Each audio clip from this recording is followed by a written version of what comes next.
Hello and welcome to Home Media Minefield presents Let's See What's Out There Live, an entertainment live stream and podcast currently focused on genre movies, television and related material. In today's episode, we are going to discuss Judge Dredd, the character, the movies, with particular attention paid to the 1995 Sylvester Stallone version. So please don't judge us already. Hear us out on this one. I am actually joined by a panel of judges today, and we are going to be judge, jury, and, well, maybe executioner even of this film. But we're going to give our verdict on this film, whether it works, and discuss the characters, our entry points to the characters, and anything else to do with Judge Dredd, basically. So if you're new to the channel, then welcome. Please do get involved in the live chat. I can see there's a few people and comments already coming up.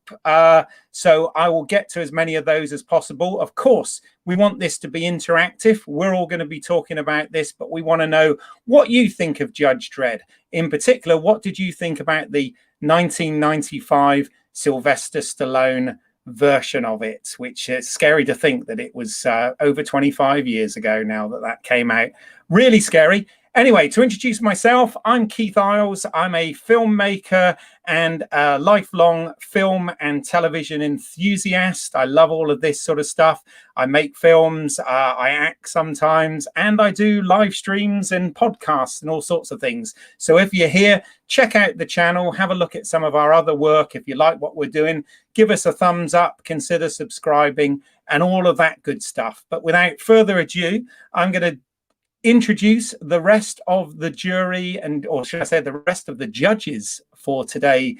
First of all, the man that kind of instigated this whole thing together, this was actually his idea. I appeared on his own live stream, which is the Mr. Brown Alliance, where we discussed Dredd, which was the 2012 Carl Urban version of the character. Please welcome back to the stream, Judge Brown. Hello, Mr. Judge Brown. Keith. Hello, Judge Keith. How are you? I'm all right. How you doing? I'm not bad. Judge Brown never reveals his face. Yes. You're being true to the character by not having your camera on. Yeah. However, I will break the rule for you, my friend. There you go. Oh. There you go. Oh, and you're wearing the stars and stripes. It's more Captain America than Judge Dredd. Well, it's America. There you go. There you go. I did, as people know, I tend to wear, I'll try and wear pin badges that are appropriate to whatever we're discussing. I did try and get hold of a Dredd pin badge, you know, the shield that the judges wear, but unfortunately they were out of stock. So I'm badgeless. I'm stripped of the rank, a bit like the character was in this film. We all are, so we all are, mate. See. Now, on your stream, we were also joined by Judge Yahtzee, who is a lifelong fan of Judge Dredd and 2000 AD, the comic. Welcome, Good evening. Judge Yahtzee. Hello. Welcome to Let's See What's Out There, Home Media Minefield. We welcome you. Good to have you back. I have a very fond association with this film myself. It was my very first tattoo. It's the same one that Stallone has in this film. So oh wow. I'm surprised. I'm actually surprised by that. Okay. No, genuinely, I loved it so much. I thought I'd get a tattoo of it. So I'm here to chat about the things I love about this film and the things I hate about this film. Fair enough. Okay, well that will be good. I mean, when we were on the previous on your show, Miss Judge Brown, we were also joined by Judge Trev. I believe he is coming late. He's running late. Correct? He's running late. He does apologise. Yes. No problem. Well, we've got a few. We felt that this one, you know, the jury is really out on this film, and we had to come up with a balanced verdict. So I've got a couple of other judges lined up that will certainly have strong opinions, I'm sure. First up is a filmmaker and a frequent live stream and podcaster I am joined by the Judge Mega Geek. Hello there. Hello, I am the law. You are the law. I am the law. Law. There you go. He's speaking already. Yeah. I knew you'd say that. And you don't have a Judge Dredd T-shirt, Ian. I'm really surprised by that. No. I used to be a big fan of the comic book, but I lost track of it. Once I started getting into Deadline, I remember Deadline pulled me away from 2000 AD for some reason with Tank Girl and all that. So yeah. Oh right, fair enough. Evening, Cruel. Well, we do have another distinguished judge joining us. A very busy man indeed in terms of the live stream podcast world. I've been a guest on his show a few times. He runs a live stream called the Spacebook, not the Facebook, the Spacebook.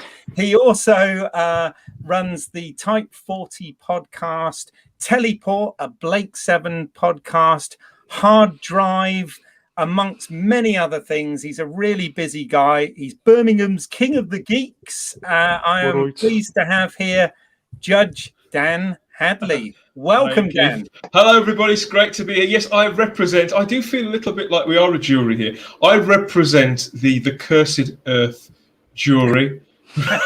Well, when I say Cursed Earth, I live in the Black Country, which is pretty much the same thing. It is. I can vouch for that.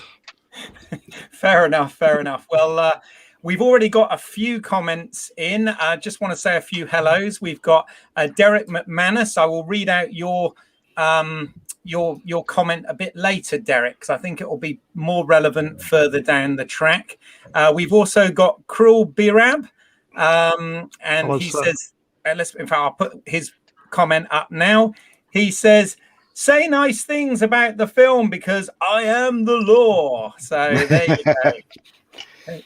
go. And yeah, there's a few other people in the chat watching. So if you've got any comments, any questions, anything you want us to cover, please stick it in the chat and I will do my best to sort of juggle and manage this whole thing and do us proud. But in the meantime, the way I wanted to start this is obviously on Judge Brown's live stream, we talked a lot about the Carl Urban film Dredd. In fact, we kind of got straight into it and delved into that in quite some depth. But before we do that, I just wanted to take a few steps back and I wanted to ask you guys about what your entry point was with regards to Judge Dredd and this character and your experience with this. And I'd actually like to ask, first of all, Judge Yahtzee, as I know you're a big lifelong fan of this, can you tell us a little bit about your relationship with the character and how you got started with that, please? Absolutely. I mean, I've been reading 2000 since issue 1. Picked it up when I was just like 9 years old.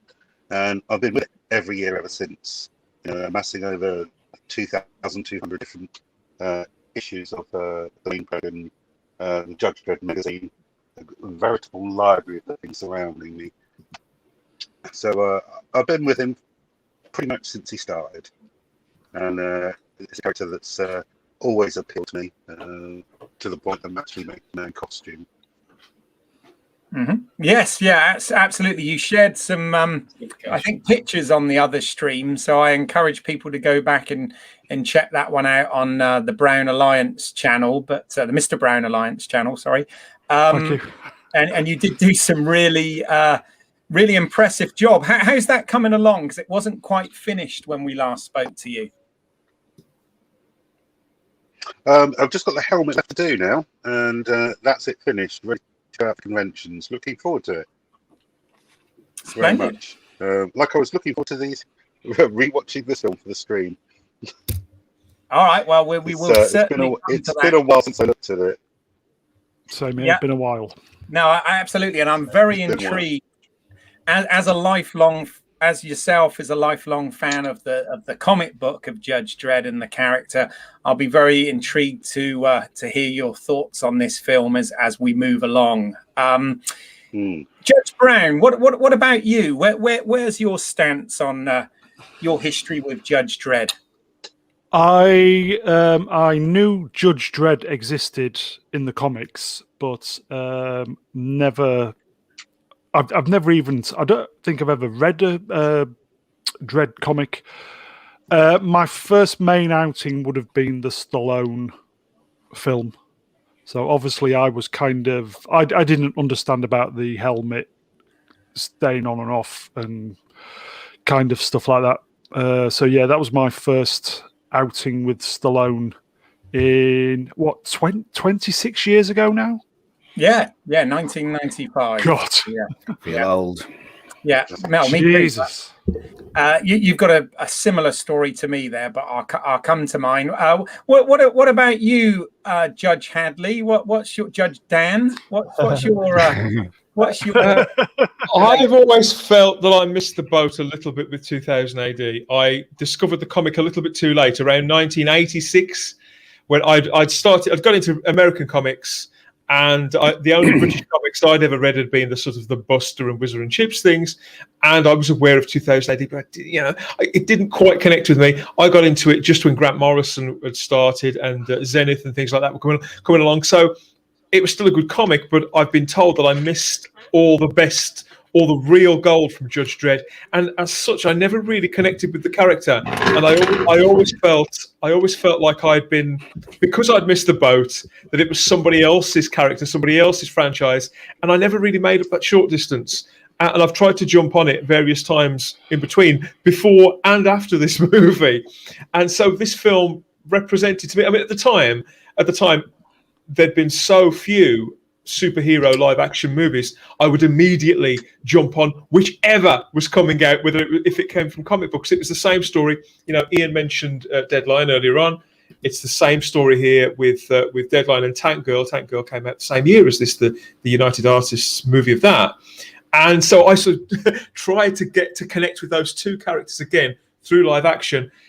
I knew some of the lore. The lore. So I knew some of the lore. I knew that he never removed his helmet and all that sort of thing. But obviously for myself, it was never a deal breaker. Those kind of things that people were getting their knickers in a twist about, they weren't me. So I came to this movie, by the time it was released, with as much of an open mind as I would to any other genre film that I got a ticket for, that I'd committed to filling a seat at the cinema for. Cool. And what about you, Mega Geek? The first time I saw Judge Dredd was in the comic, 2000 AD. I remember one of my friends was saying there's a comic come out 2000 AD and it's really violent. So I brought the second episode. The second issue, because that's the second prog. yeah. So he started on the second issue, Judge Dredd, and more or less the majority of stuff that was in 2000 AD was very, very violent. You had MHE1, you had Judge Dredd, you had Strompian Dog, and it was really that time where a lot of kids and young kids were really, really, really attracted to violence in movies and violence in comic book. And it was a British comic. I remember the paper that was printed on being rubbish. It was like I don't know, like recycled paper that they printed on. A majority inside the comic was black and white. But I did warm to Judge Dredd, but I was more a Strompian Dog. I was more towards that than Judge Dredd. But when the movie came out, I was just like every other fan, because I know of Judge Dredd. And I was obviously disappointed with the Stallone version, because it wasn't really Judge Dredd at all. It was just a dumb action movie, but enjoyable dumb action movie. So definitely hold that thought. I mean, Cruel Beerab says here, I think my first outing into Dredd stuff is this movie. Similar story for me. I mean, we talked about on the previous stream how 2000 AD and Judge Dredd actually came out the same year as Star Wars. It came out in 1977, which I was very surprised by. Yep. I didn't realize that. I think for me, it was kind of, when I was a kid, when I was very young, my parents didn't have loads of money, bless them. And I think I was allowed maybe one comic book a week. which for me was the Star Wars comic book rather than 2000 AD or Judge Dredd. And, maybe one action figure a month or something, and then the bigger stuff at Christmas and birthdays. So I was aware that the comic existed, but I didn't actually read any of them. I had a good friend at school that was into it, and I think he showed me the famous story about the dark judges, which again was quite violent, if memory of a child serves there. But other than that, the thing for me, it's funny, we talk about, that old thing about wishing we were younger or whatever. But I always kind of look at it, the era that we grew up in, and we're all approximately the same age, I think, on this stream, was a really good time, because not only did we have, Star Wars and everything that followed because of the success of Star Wars, and obviously, like on the horror genre, we had this big slasher movie boom and whatever. But we also grew up in a time of the action movie, because of people like Sylvester Stallone and Arnold Schwarzenegger, etc. So I'm kind of, late 70s through the, being born in the 70s and seeing these things in the 80s. It was kind of a cool time, I think, in terms of entertainment, and particularly, genre entertainment. How do you guys feel about that? Is that just me, or have you got similar sort of? Well, the violence around about that time wasn't considered too damaging to young folks like us when we were young. This is what I don't understand about today. Everybody wants to censor stuff. But as far as I know, when I was at school, kids used to love violence in movies. It was the reason to watch, the Sylvester Stallone movies and the Arnold Schwarzenegger. Another thing, Judge Dredd was created by John Wagner, and John Wagner was responsible for the history of violence, which I read a long time ago. And then it was made by Cronenberg, which is a brilliant movie, absolutely brilliant movie. So, as I said, in those days, violence wasn't taken too seriously. We weren't dumb enough to copy the violence. Do you know what I mean? And then suddenly somebody said, "Oh, if you have too much violence in there, kids might copy." And it's like, when are we going to copy it unless we're unhinged? And that started the ball rolling of trying to censor stuff for kids, But yeah, you're right, Keith, because at that moment in time, we were seeing stuff that today we shouldn't have seen, which was blessed. Yeah. Well, there's a story there as well, Ian. There is a story as well, because what you're talking about, Keith, your question about this particular time and comics and people of our age group. When 2000 AD came along, as Gort rightly says here, in February 1977, it was actually a reaction to a bit of censorship that had gone on. I think it was the previous year in '76. The same company, IPC, DC Thompson, I can't remember what name they went by then, had launched a comic called Action. And it was serialized, exactly the same, really. It was on the same bog paper that Ian was talking about. So it was on the same newspaper stock, and it was roughly the same format. And the strips were all, as the title would suggest, action orientated, and they were set in different periods of history. But they really went for it with the violence in there, and they were very graphic about the language that they used. On one of the covers, the main sort of upset that it caused was on one of the covers they used the word suicide in big letters, and that entire issue, I believe, was pulped, and it's very hard to get hold of.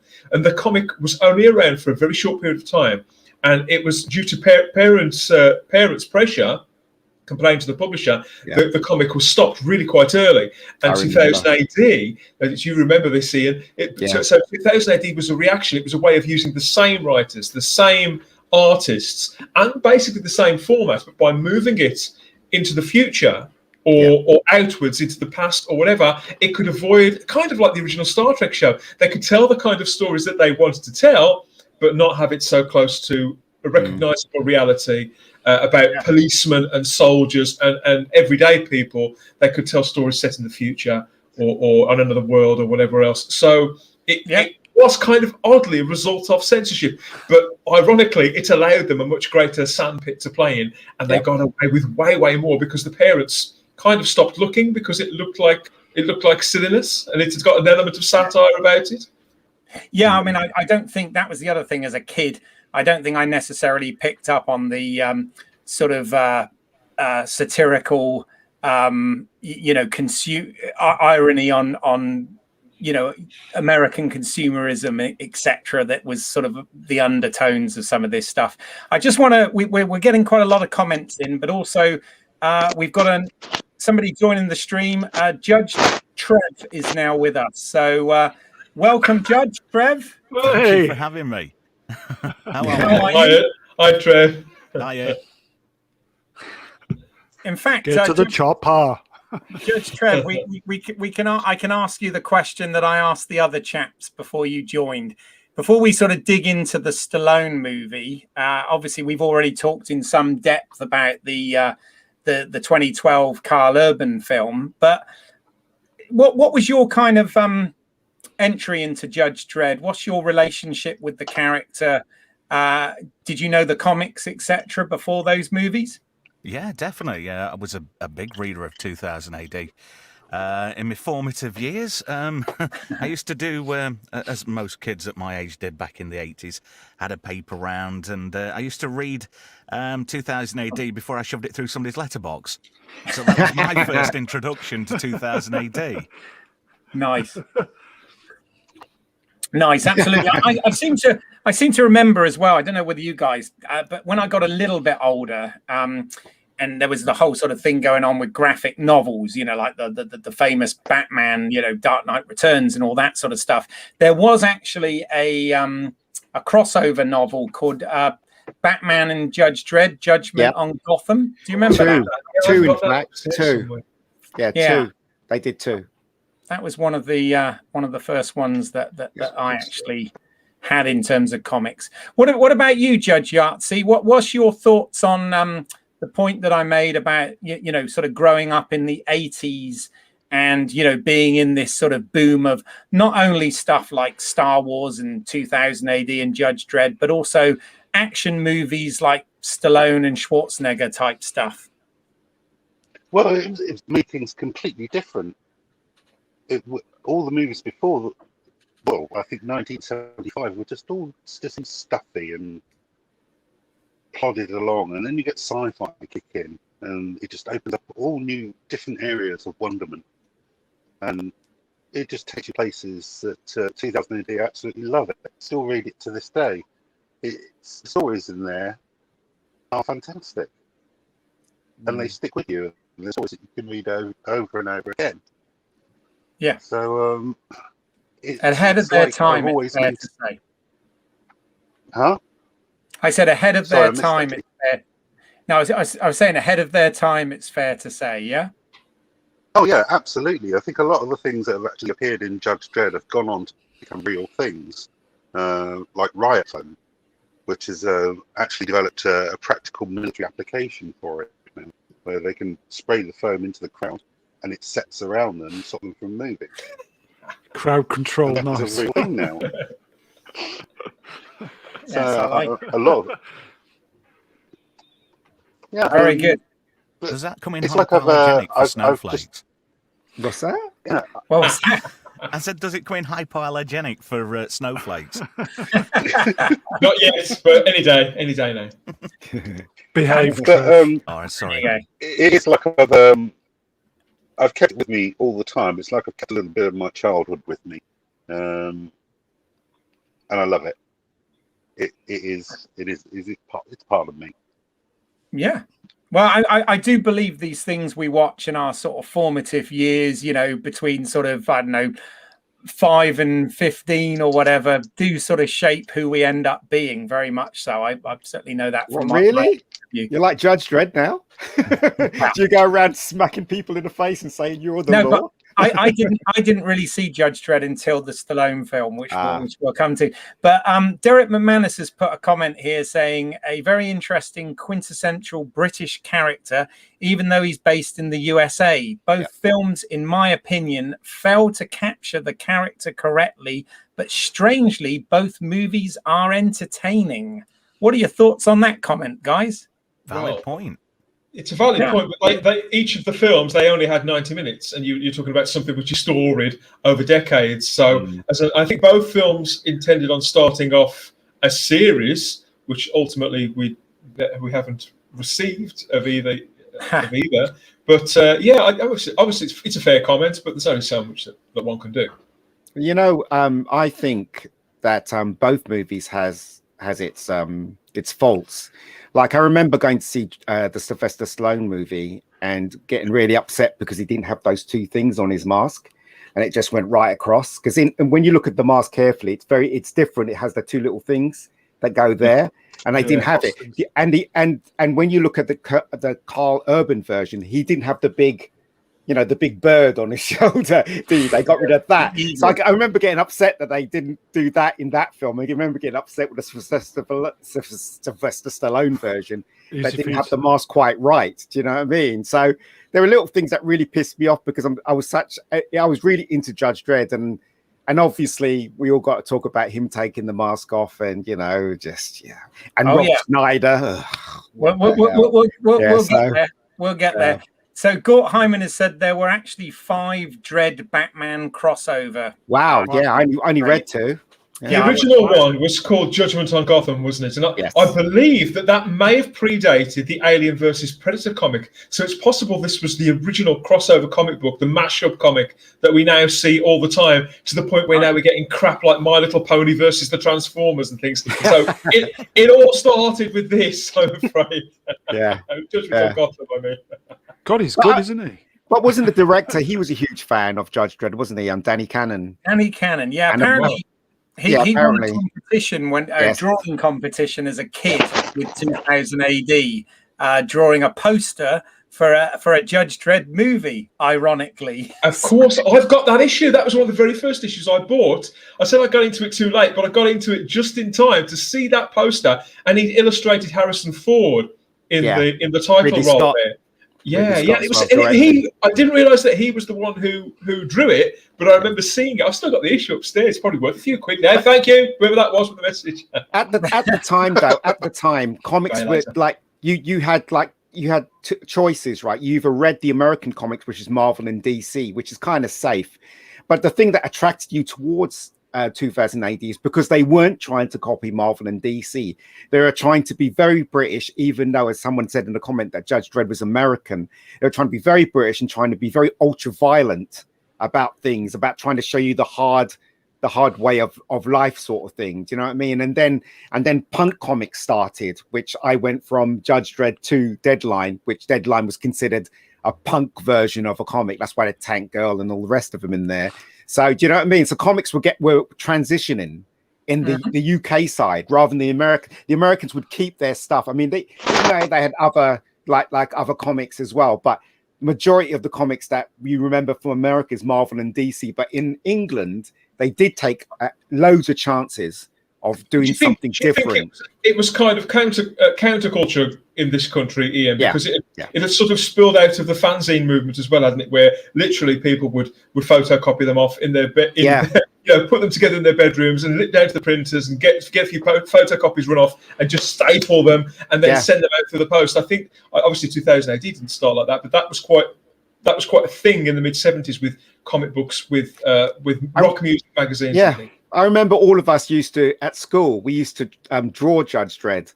There's something about those comics, the art in that comics that you wanted to imitate, and I had loads of friends that was trying to draw Judge Dredd, his helmet, and, copying the style of the guy who drew, Strompian Dog, because he had a particular style. Is it Ron Smith? Ron Smith drew most of Judge Dredd. Was it Ron Smith who drew most of Judge Dredd? I can't remember the artist, but he had a particular style of his own.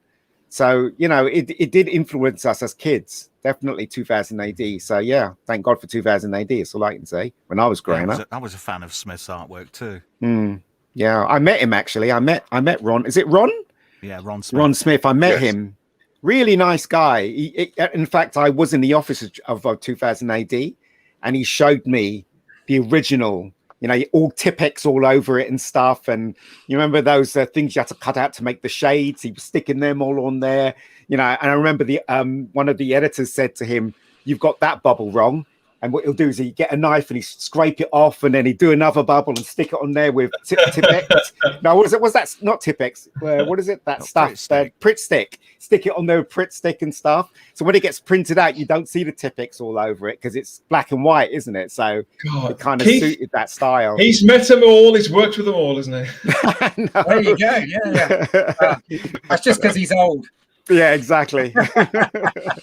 Yeah, no, that's cool. By the way, Gort Hyman has actually mentioned here that the first comic crossover was Fantastic Four and Spider-Man in the early 60s. That's not a crossover, though. No, that's within a fit. Yeah. No, that's naughty. That was within a standard issue. That was just the Marvel Universe building it up. He's talking about the first issue of Spider-Man. That was in 63. 62, 63. Yeah. So whereas this one was a dedicated graphic novel, wasn't it, that you picked up, Keith? Fair enough. Yeah, no, fair enough. And he's also put here, you met Tom Frame, who lettered Judge Dredd. I might have done. I can't remember because I was doing you know, when the school puts you on placement. So I was put in a placement. It used to be down Oxford Street. The office used to be down Oxford Street. So they put me in 2000 AD, and I was there for 2 weeks just making people tea and talking to people and stuff like that. I thought it was amazing. Cool. Yeah, I thought it was amazing when I was there. I begged my teacher to put me there.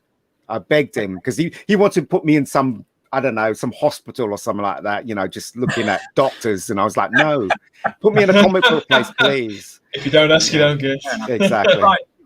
Well, what I want to do before we get into the movie, without actually giving anything away and passing sentence, if you like, on this film, which is what we'll do by the end of this. But broadly, I just want to know from each of you, when you first saw it, forget what you think of it now, but when you first saw it, did you like the film or not? And I want to start with Judge Trev. Yeah, I did like it. It got that Hollywood entertainment factor to it. Obviously, it was very Yankersized, shall we say. But it was a good escape for an hour and a half. Mm-hmm. Fair enough. Judge Yahtzee. I sat in that cinema on the opening sequence when they go right through Mega City 1, the aerial view, and right the way through it. Absolutely jaw-dropping that was to see that on the screen. And at the end of it, I was thoroughly overjoyed and entertained. It's only later on a couple of rewatches that I've become quite cynical about the film. Yeah, fair comment. Judge Brown. Yeah, initially, fantastic. Sorry, you had to finish. Sorry, I think we've got a slight delay. Sorry about that. Sorry. That's all right. My opinion, it was an action movie. I liked it. I'm a very, very big fan of Stallone. I really enjoyed it. It was a very there was lots of guns and stuff going off. I enjoyed it. It had a little bit of Blade Runner-esque about it.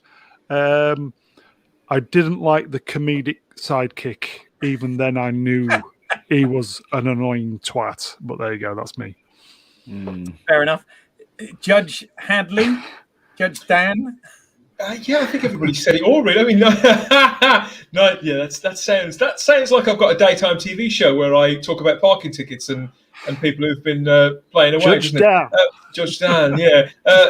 Kind of like the guys were saying, really. I mean, I think it's a standard 90s hour and a half out. I saw it at the cinema. As I said before, I made a point of going and supporting everything that was comics derived, just on principle, you know, because I was, like all of us here, I was, within my friend circle, I was the go-to guy. And at work, when people would ask me, I suppose you're going to go and see that, aren't you? Well, yeah, of course I am. And I mean, at the time, I remember being tremendously entertained by it. As Judge Brown said, I'm also a huge fan of Stallone, so I would go and see him in anything. He'd had that resurgence from Cliffhanger a couple of years earlier to this. So it was great to see Stallone back doing what I believe he should have always been doing anyway. And yeah, I think that at that time, you know, I was in my early 20s.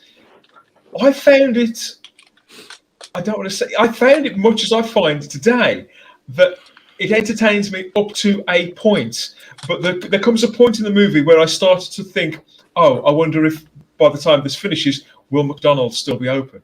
And it's the same. It's the same watching it again now, And so yeah, I did enjoy it at the time. I went with friends, some of whom knew even less about this world than I did. To them, I won't say they didn't know what Judge Dredd was. At that point, there'd been Batman movies, there'd been this, there'd been that, there'd been the other. But everybody had a pretty good time with it, and perhaps me less than them because I had read some of the comics.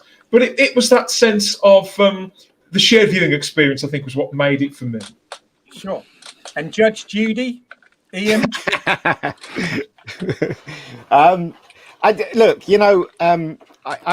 must admit, I was very disappointed when I first saw it because, again, a comic book character has not been portrayed as well as it could be on screen. And obviously, I was a fan of Judge Dredd and just thought it was terrible that he took his mask off. And because, like the studios are like, well, we've got Sylvester Stallone in there, we've got to see his face. No, you don't have to see his face. We know what he looks like. And just the name Stallone on the poster is enough for us to get bums and seats. We know what he looks like. So they kind of broke that rule. And also, they kind of knew that the story was going one way. So they tried to stick other things like ABC Warriors they put in there with the robots and the rest of the characters, the guy with the thing on his head and all that stuff. So they tried to make it more than it was. But I was disappointed that he wasn't up against Judge Death, which is his arch nemesis. It was his brother. I think Rico. He was up against his brother Rico, and like, who the hell's Rico? And I think he was in the comics, but I must have given up then. But I was just disappointed, and Rob Schneider really pissed me off. I mean, he wasn't funny. I hear that they wanted the guy from Goodfellas, what's his name? And he was in Lethal Weapon. Joe Pesci originally, and he turned it down, thank God. But the special effects were good. And Danny Cannon. When you've said that, Ian, you've said that, when I think I noticed this at the time, and every time I watch it again now, I think that there comes a certain point in the film where, and the villain is a prime example, where you can forget whether Armand Arsante and Wesley Snipes in Demolition Man, you could almost think that this was Demolition Man 2 after a certain point, because it's the same sort of structure to it, the same energy to it. And Demolition Man's fine. It's probably a better film than this, actually. It's fine. It's fine, but I think that's why it gets sort of lost a little bit. Why it loses its edge and loses anything that's distinctive in the way that you describe. They just didn't get the right director, in my opinion. He wanted to make a real Judge Dredd movie, but the pressure of the Hollywood system, and that's what spoilt the film, because Danny Cannon wanted to make a Judge Dredd movie, And I remember him saying, "Did they stop it? Did they stop it?" Well, they kind of suppressed him, and then I remember him saying, the fans have to grow up. He has to take his mask off. The fans have to grow up, and it's like, shut up. We're the fans. You should be pleasing us, not telling us that we're wrong, or not telling the comic book maker that they're wrong either, in the original comic book maker. But anyway, we will get to that. I promise. But I mean, from my point of view, I've got to be honest. When I saw this originally, I was in my 20s. It was before I went to film school, and I was a massive Sylvester Stallone fan. Still am. I've got a huge amount of time for Sylvester Stallone. Oh yes. No, he is. He is a filmmaker, a writer, a producer, as well as a physical actor. Mr. Stallone. Yeah, I mean, he's don't get me wrong. Yeah, of course, he's had hits and misses in there, but this was an interesting time in his career because obviously he was famous for the action movies. He was famous for Rocky, Rambo, etc. He'd had a go at comedy, and it hadn't really worked. And it Stop was on my mum will shoot. Yeah, and it was quite interesting because what happened here was this and Demolition Man that you mentioned that came before. These were sort of a hybrid of action films like he's famous for doing, but not quite as serious as Rambo, for example. And he went through a sort of phase of doing these more light-hearted action films, and it kind of made me laugh rewatching I rewatched Judge Dredd, obviously for this live stream, but also for the Blu-ray review that I've just done. And what was quite funny is I thought to myself, what was it at that time with Stallone and Prison Break films? You know, Yeah. it happened in Tango and Cash. It happened to an extent in Demolition Man. You know, wrong. He had a film called Lock Up, and it was all like there were all these sort of Stallone tropes that sort of came out in the material, and I found that quite amusing, to be perfectly honest. Yeah. In terms of comments, Gort Hyman is saying the Judge Death script was offered to Arnold Schwarzenegger, who was interested in the role for a while, but the producers of the film had Judge Death script written. They went with Rico as the villain because they didn't think that the 1995 visual effects were up to creating Judge Death, and I think that's probably a wise move, actually. But yes, I've heard those things as well. All right, so let's get into this film then. Let's before we even go onto Stallone and the story and everything, let's talk a little bit about the director, Danny Cannon. Okay, obviously, Danny Cannon had success prior to this with The Young Americans, which had done very well, starring Harvey Keitel. And since then, Danny Cannon has kind of become Mr. CSI or Gotham, and he's become very sort of prolific as a producer, showrunner, director in television. But what are our thoughts on him? What's the thoughts of the actual direction of this film? Have you got any strong feelings? Let's hear from maybe someone who isn't a filmmaker to start with. Judge Trev, I'm assuming you're not a filmmaker, is that right? Not by a long chalk, no. Okay, what are your thoughts then? I thought visually it was really good. The direction, I couldn't really fault it. Yahtzee said, the imagery in there was really good. You know, the opening visuals really set the scene for the rest of the movie. And I thought, you know, the action shots were good. Obviously, the optical effects were really well done as well for the time. And I think he really made a good job of it. Yep. No, I think everything you said there's fair. Judge Yahtzee, what about you? Well, originally, I love the film. It's only on the rewatches that things started to grate on me, and the look and the feel is perfect until you realise that the entire film appears to be shot on one street, but from different angles. And it is in fact just one big set, which you see throughout all the ground shots, which is, when you pick that up, it kind of spoils the immersion a little bit. I didn't like the character Fergie. I mean, the name that they took him from was a character from The Day the Law Died, who helped Judge Dredd regain control from a tyrant chief judge. And he was nothing like this. Didn't like the character at all on reflection. He's a hacker who doesn't do any hacking throughout the film. Very true. Yes, he just gets inside that sort of waste disposal, food dispenser thing or whatever at the beginning, but that's about it, isn't it?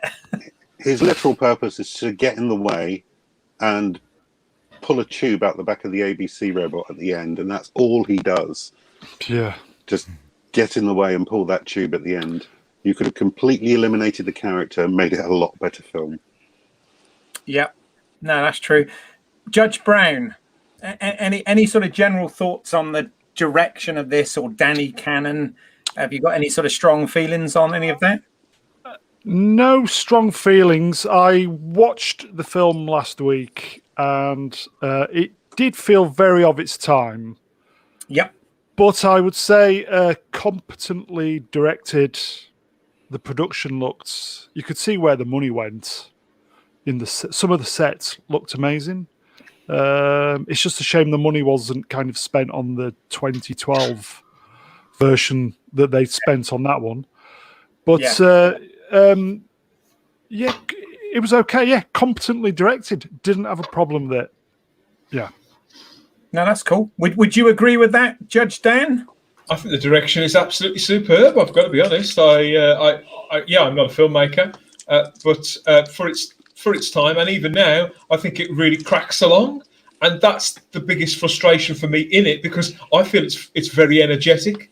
I feel that from the beginning it hits a lot of it looks the way, largely. We could talk about Gianni Versace a little later on if you like, but I think generally, I think it looks the way that you would expect a Judge Dredd movie to look in the mid-90s, and bigger than it probably had. I think it was bigger in scale, despite what Judge Yahtzee said earlier on. I think it's bigger in scale than a lot of its contemporaries. Batman also, Tim Burton's Batman was also shot on really quite a small standing set that they just sort of moved around. Well, in the same place. It's the same thing in principle, yeah. Yeah. And so I still think it looks pretty spectacular and really cracks along. And yeah, I noticed that Danny Cannon, as you said, has gone on to all these things on TV, which I think is a shame, because I think he's a cinema director. I think he understands the big screen. I think he understands what punters want generally. I suppose there's only so much room at the box office for these films. But yeah, I think the direction's superb. It's the story that lets it down. Yeah. It's that's where it becomes mundane, not in the direction. I think he continues doing interesting things all the way through it. Mm-hmm. No, that's cool. And Judge Judy Mega Geek, I know you're going to have something to say about the direction, which is why I left you to last. Here we go. Well, I think it was directed competently. Nothing special about the direction at all. It's A to B shots, blah blah blah blah blah. The main reason why I don't like this movie is because it's Judge Dredd by name, and half of the movie is Judge Dredd. The rest is Sylvester Stallone running around without the costume, beating people up and stuff, which I thought was a bit of a cheek and a cheat to us, because we wanted to see Judge Dredd, but what we got is Sylvester Stallone running around being Sylvester Stallone. Ian, I feel that it's one thing to shed the helmet and to shed the costume. But he does, as you say, there's a point about halfway through, Keith, where I feel too that he actually sheds the character too. He does, and he never really puts it back on. And that's it's funny when I watched it the other night. I literally timed it, and he has the helmet on for the first 16 minutes of the film, which is basically a 96-minute film. So that's the first sixth of the movie. And then the rest of the movie, he's sans helmet, and then when he gets convicted and he even gets stripped of the costume and back to the sort of standard muscle vest look that we see. It looks and that's what it is. It looks like a muscle vest. Keith, do you think that it would have worked better then? Bear in mind what you've just said with the sense of timing. Now, there is a famous TV movie, which I'm not going to mention by name, which was made a year after, that made a similar creative mistake. Do you think this film would have worked better as a story, as pitching the character, if it had done the first 16 to 20 minutes without the helmet on? So it's, there's Stallone, we know Stallone, there he is, we like it, there's a familiar face, then put the helmet on and left it on for the rest of the film. Yeah, no, I think that would have been I think that could have potentially been an interesting choice. Ian doesn't agree.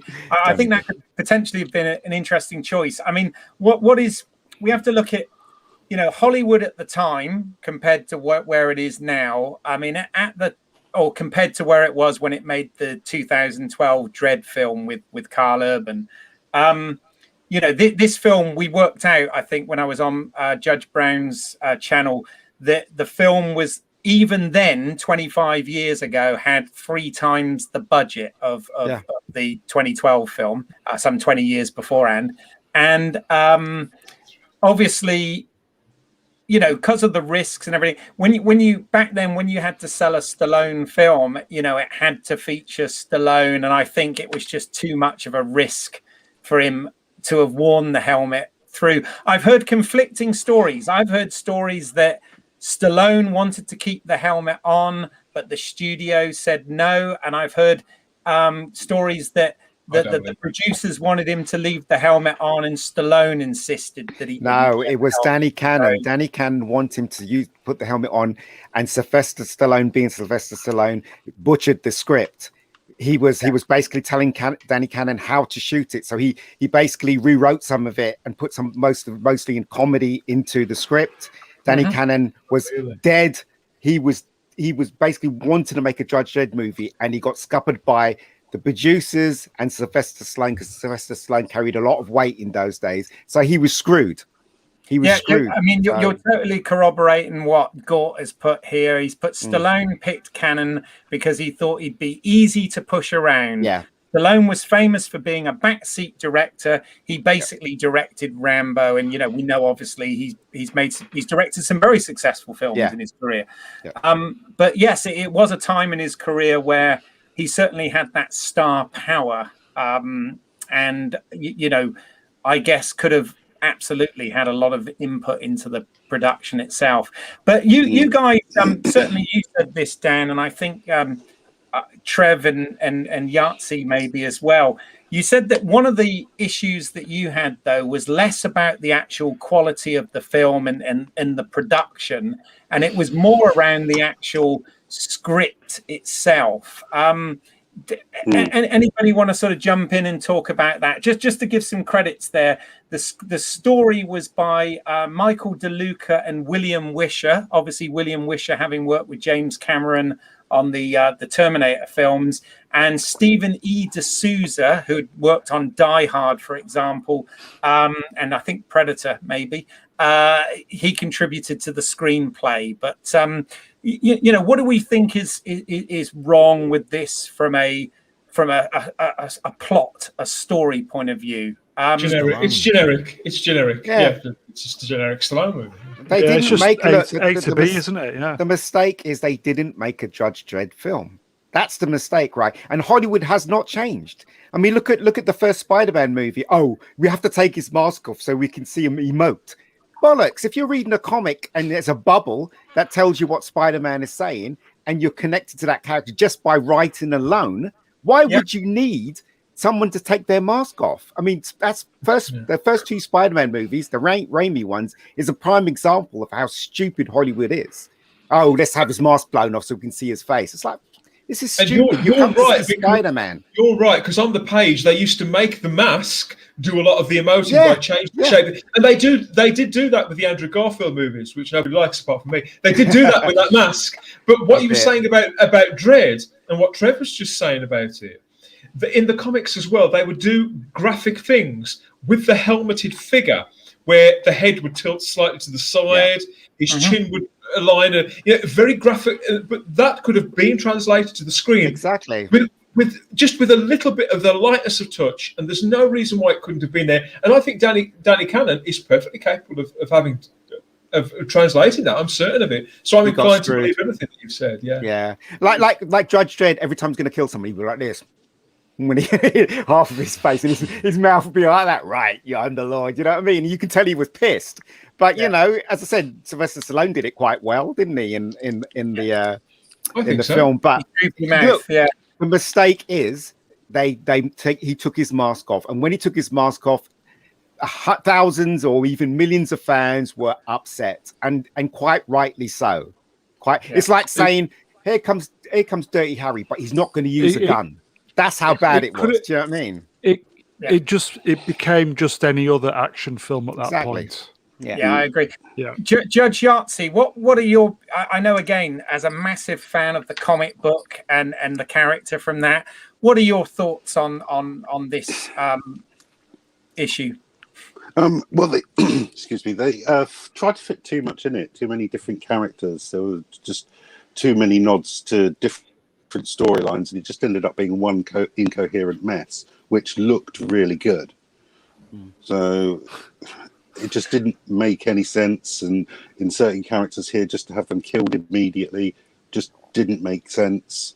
Even when they're running through the tunnel, getting back into the city, the direction they're running and the direction the flames are coming don't make sense from the point that they entered, and none of it gels together. And removing the helmet was complete immersion blower for the character, because, as you said, he just turned into another generic Stallone movie. I personally, from my own point of view, always thought it would have been better to have Stallone play Dredd and Rico. But with Rico with the helmet off, as they're supposed to be clones, why not make them identical? And that was Because another when it's 90s thing. Yeah. Van Damme do that, and all those action stars, they all did that, didn't they? Yeah. Derek McManus says in the comics here that Stallone's Dredd was supposed to be a franchise a la James Bond, creating a running character. Judge Trev, would you have liked to have seen this continue as a franchise? Yeah, but possibly if it had been a different actor who wasn't more of a backseat director, somebody who was prepared to release creative control. You don't want people like action stars that are too much ego offset. Do you know what I mean?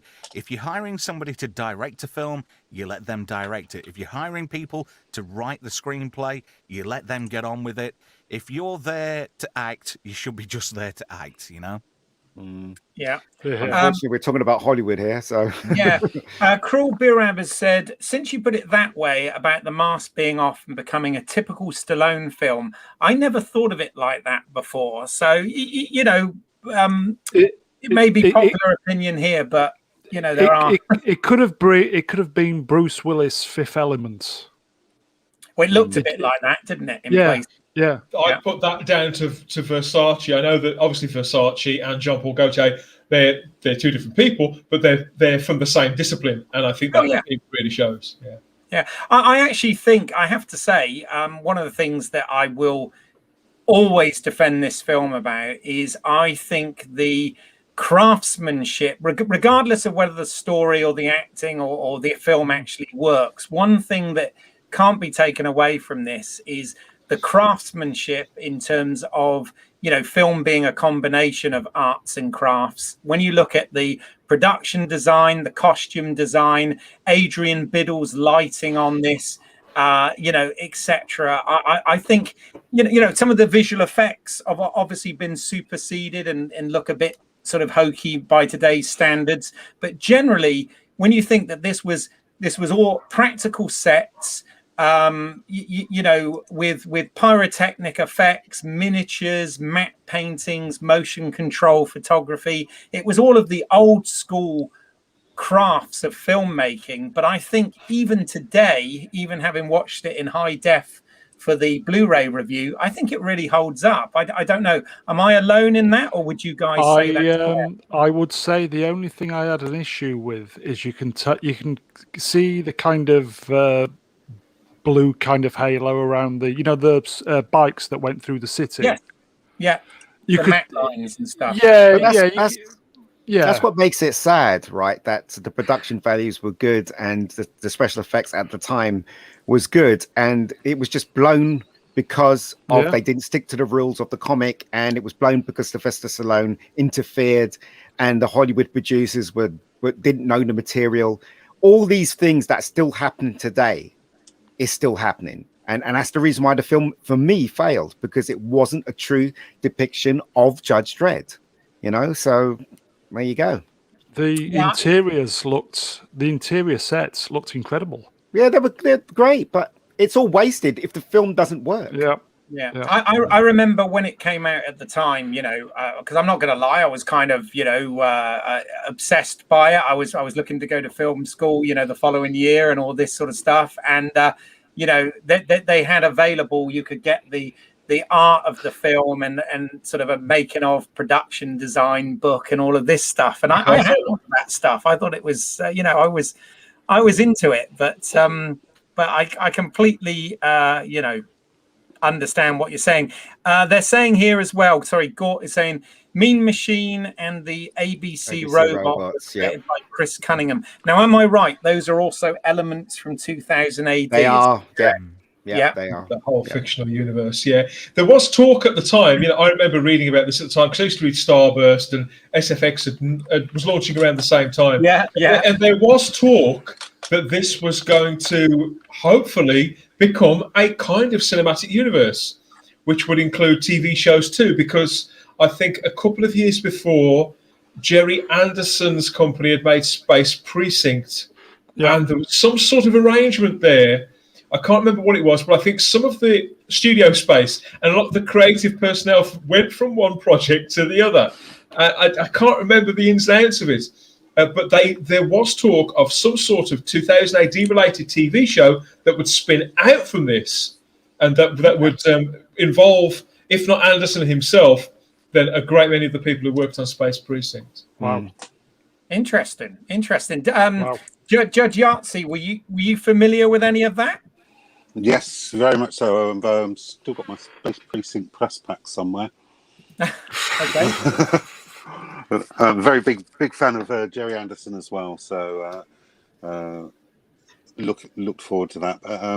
I think they've also got the current Dredd 2012 spin-off Mega City 1 still in pre-production, which looks like we might get some more Judge Dredd related video to look at in the future. And I think there's also a Rogue Trooper movie in production. Is that still with Duncan Jones?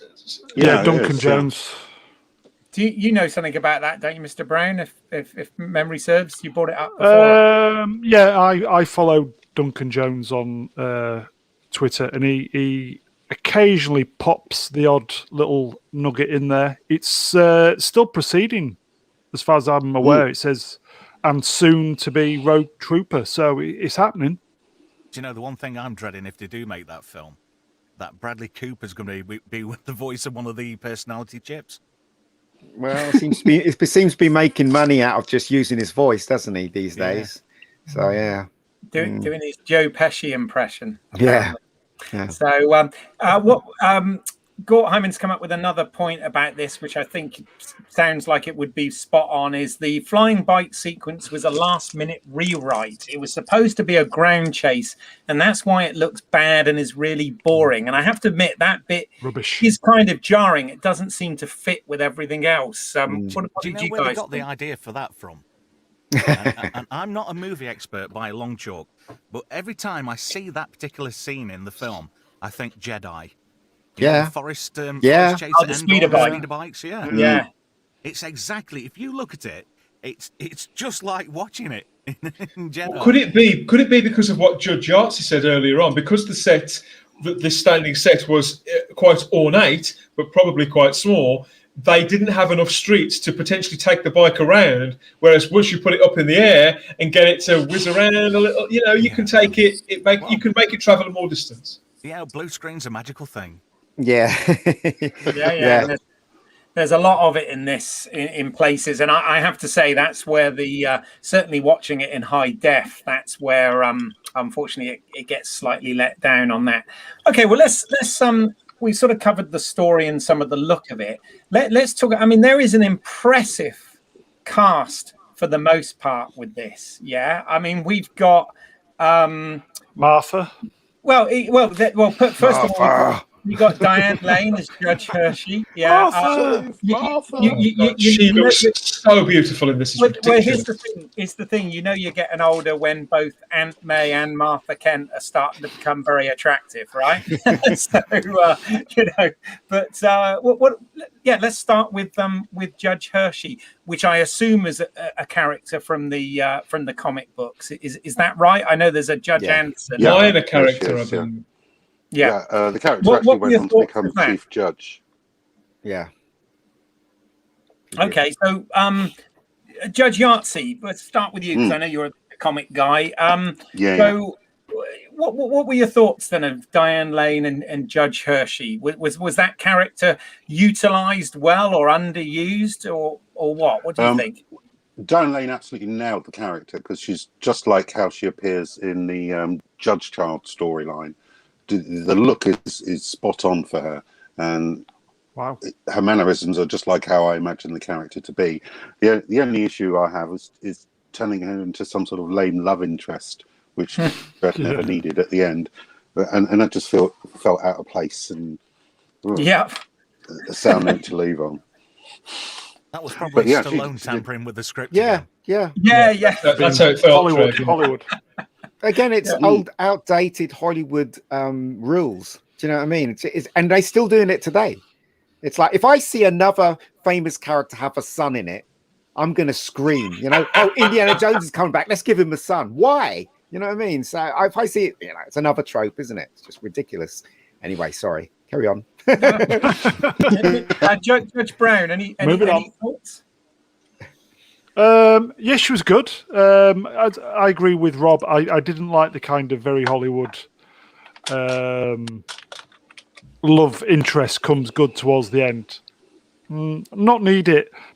But she's a good actor. She did very well, and yeah, she was good. Yeah. Judge Dan? Yeah, I just really fancy her. That's all I'm going to say. You're the most honest one here. Yeah, absolutely. I think we all think that. She's really fit. I mean, she's, I really enjoy everything I see her in. Come to think of it, I recently watched Rumblefish, thanks to our friend the Rabbi. Yeah.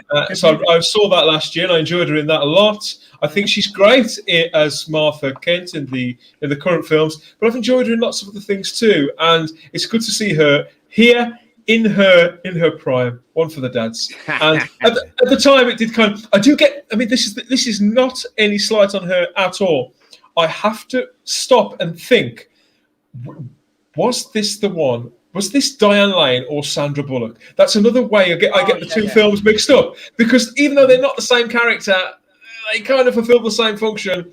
And I think they're both, as you were saying, that the snog at the end is really tacked on, and it's So none of the things that are wrong with this or her anything to do with anything that Diane Lane brings. She's superb. Sure, fair enough. And Judge Trev, do you echo that?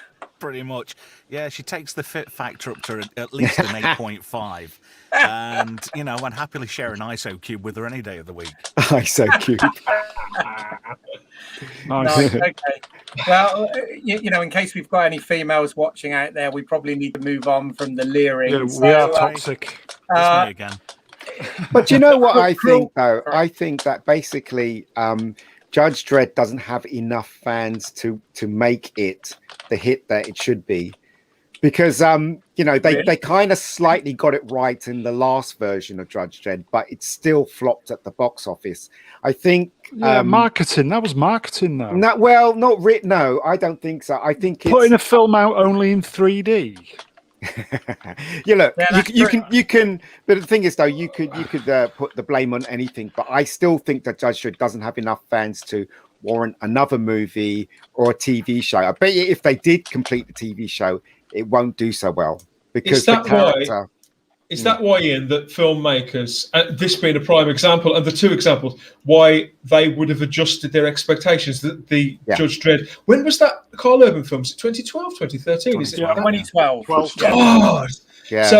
So obviously it's a much lower budget. So once you adjust the budget and take that down, what you need to return on that, and for the film to be classified as a success, a moneymaker, obviously your boundaries, everything all moves, doesn't it? So I agree with you. This Judge Dredd, even now, he's not a Batman. He's not a Superman. That's unarguable. And so when you lower, you alter your expectations, what you're going to get back from it. And I think if you adjust them correctly, then there's no reason why you can't spin a franchise off from this, or certainly a series of films, if you aim it squarely in the right place, and it can become something bigger afterwards. And cults can sort of grow. They brought the budget down on the last one, and that, just goes to prove, doesn't it? There's thousands of fans out there, even millions, they say, of Judge Dredd, but yet they didn't go to cinema to see this film, even if they didn't advertise it, and you found out. That was in the cinema. I didn't go to see that. I didn't go to see that one at the cinema exactly because of what Ian Brown said. I was going to say I tend to agree with Judge Brown on this one. I think it had two things were against it. Okay. One was the fact that it was only released in 3D, because obviously that was the popular thing to do at the time. But obviously there's a cost involved in having it available for cinematic exhibition in both 3D and 2D, and they only went with 3D. And the other thing was, and this is a difficult point, because on one hand I totally agree with this, and then on the other hand the film suffered for it, is it was a hard R in the States, or an 18 over here in the UK, because of the explicit violence in it, which, as we've already said, is part of the character and part of the source material. But of course, that again restricted the audience for this film at the cinema, unfortunately. And I'm not saying that's a correct thing, but I think it definitely had an impact on the overall. I personally think there's not enough fans to make Judge Dredd a huge hit. And as I said, I mean, I may be wrong, but if they made it into a TV show, I reckon it's not going to be successful at all. Maybe it might be, I don't know. But as I said, I suspect there's not enough fans because all the fans have grown up and they've gone to different genres and stuff like that. And Maybe. you know, hardcore people. I mean, we have Dredd. two of them. We have two of them on this stream. Trev and Yahtzee. You guys, just two? Well, I mean, in just terms two. of fans of the original source material that have grown up with it and been fans for their whole or most of their lives. Well, I mean, what are your thoughts on that comment, guys? I think that. But I'm sorry, I know you did ask me, but I think that Ian's the Mega Geek's probably right to some extent, and things like The Witcher have kind of taken their place. That, you know, things that were 10, 15 years ago rather than 40 years ago, Dredd may have missed the boat. Yeah. No, that's a fair point. Judge Yahtzee, what do you think?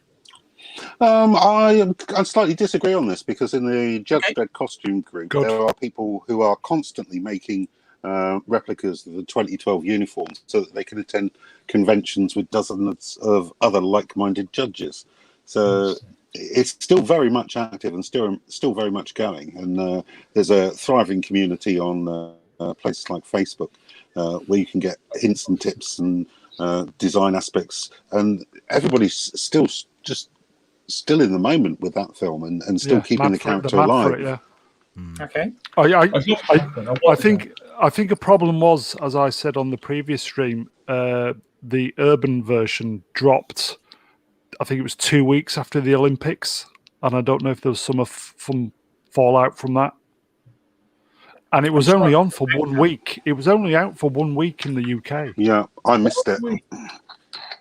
So maybe they shouldn't have made it so violent. I don't know. You know, whose decision was that to make? I mean, because you literally had blood on the screen going in slow motion, like that, and you think, well, which it looked great. but yes, I'm saying I think it was just a demonstration of 3D. But did you really need that? Though? That was the question. So I don't know. It still looks good in 2D. Yeah. Well, yeah. Trev, do you have any thoughts on this? Yeah, do you know, I think, like with most cinema these days, some films can be a victim of their own successes. I thought the 2012 Judge Dredd, was a far superior Judge Dredd film than the Stallone Judge Dredd film. But then again, we live in an era where films, you're getting probably about 10, 15 out every week these days. Not taking COVID into exception, of course, but, you know, perhaps fan bases can get a bit diluted by the amount of stuff what comes out all at the same times. So Hollywood kind of overkills other smaller films. You know, when it's got a big release coming out, it's got the power, it's got the budget to actually outdo a lot of these smaller films. And while these smaller films are a lot better in terms of the way it's shot, the budgetary constraints alone make the filmmakers and story makers a bit more creative because they've got to think their way around budgets more creatively. These bigger Hollywood films, they don't care because they can steamroller these smaller films quite easily. And there's nobody there to put up that competition unless it is a real breakaway success. Well, that's why I say that there's not enough hardcore fans to make Judge Dredd live again. That's what I say. I mean, anyway, I might be right. I probably am wrong. I hear what you're saying. I just think it's a shame in a time when studios are absolutely crying out for IP and content. We know why. What they're doing. I think if it's produced well with good stories and it looks good and it's true to the material, I think it may find its market. I think it has to be on the correct platform to watch, though. I want another Judge Dredd film. I really do. On the last stream, I suggested BritBox because obviously that's British, but obviously they wouldn't have the budget. Well, they're starting their very first homemade production gets released fairly soon. It was filmed on the Isle of Wight. I don't think you can make Judge Dredd on the Isle of Wight, but it has got a couple of quite impressive stars. I think Jared Harris is the lead with Cush Jumbo and various other people supported. So What's it about? It's a mystery series or something. Okay, back to Judge Dredd 95. Sorry, I'm ignoring some of not ignoring. I'm getting behind on some of the comments we're getting here. So here's one to kick us into the next character. So Cruel Birab said, "When I saw Jurgen Proganov in it, my baddie detector went off. Lol." But again, another fantastic actor. His character's obviously going to be evil in this, but. Played it over the top, didn't Great he? actor, but it's a bit of a yawn. Yeah. Yeah, Over the that guy top. in Das Boot. Yeah, he was he? Was he in that? I can't remember. Was he Yeah, in? he It was was the in captain Beverly in Das Hills. Boot. Was he in Beverly Hills Cop 2? I don't. Yes, he was. No, was he? Yeah, wasn't it Beverly Hills Cop 2? Maybe. Yeah, I'm sure it was. Yeah. He was in a lot of stuff at the time. And you're right, he was kind of the baddie of that era. But I like him. I always feel that the actors that were in this brought some gravitas to the film. You've got him, you've got Max von Sydow. He was wasted. Yeah, I think he was wasted. And that character, Jurgen's character, like most of the others, is desperately underwritten. That's the problem. Yeah. He's a great actor, but you forget he's there, even with that face, because the characters are all underwritten. Yeah. So there you go. Here's a stat as well. So according to Gort Hyman, Dredd was in the UK top 10 for 6 weeks. Was it a number 10? I would say to Gort, he's earning his money tonight, by the way. At my local Cine World, it was only out for 1 week. Same with mine. Yeah, it was out Cine World then. Well, it's one of the bigger ones, and it was only out for a week. And as I said, it was only in 3D, and I think there must have been some Olympic dropout if it was out for 6 weeks. It should have done better. Sure. He also gives another stat here that it was made for 30 million and still didn't make a profit. So, which is supporting exactly what Ian was saying. So, yeah. Okay. Interesting. So we thought, Max von Sydow, Judge Fargo. Again, I don't know if that's a character from the comics, but it is Joe Dredd's mentor in this film. What were our thoughts on that? Well, why? Well, look, this is all Hollywood stuff, isn't it? Let's just put some stars in there so we can sell it to other countries. So we got that guy from The Exorcist, he's in it, and Flash Gordon. We got the girl. We got Martha in it. We got, you know what I mean? It's just like laying up the people in the background. So they get their pay, they get their, I don't know, 1,000 whatever, and they walk away. Do you know what I mean? They don't promote the film at all. So it's just the usual Hollywood tactic crap, isn't it? Instead of casting people. It was nice to see him. The roles. It was nice to see him and Stallone back on screen after Escape to Victory. All those years. I enjoyed that. I love Max von Sydow. I mean, look how good he was in Force Awakens. He was only in it for about 5 minutes. 5 seconds. But he was great in it. He's a class act. Always was.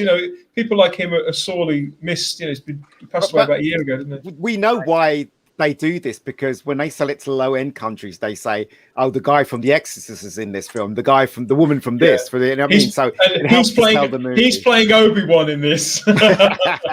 Yeah, whatever. Yeah, but just pretty much. I kind of liked I think it was it you, Trev, that said earlier in the podcast that obviously we had Rico played by Amanda Sante, and you said it would be good if Stallone had played both roles. No, that wasn't me. That was somebody else. No, was that Yahtzee? That was Rob. Sorry, Rob, yeah. I knew it was one of you guys. I'm so sorry. This is the problem with avatars instead of video. Faces. Yes. Yeah. Sorry, Yahtzee. I meant to credit you there.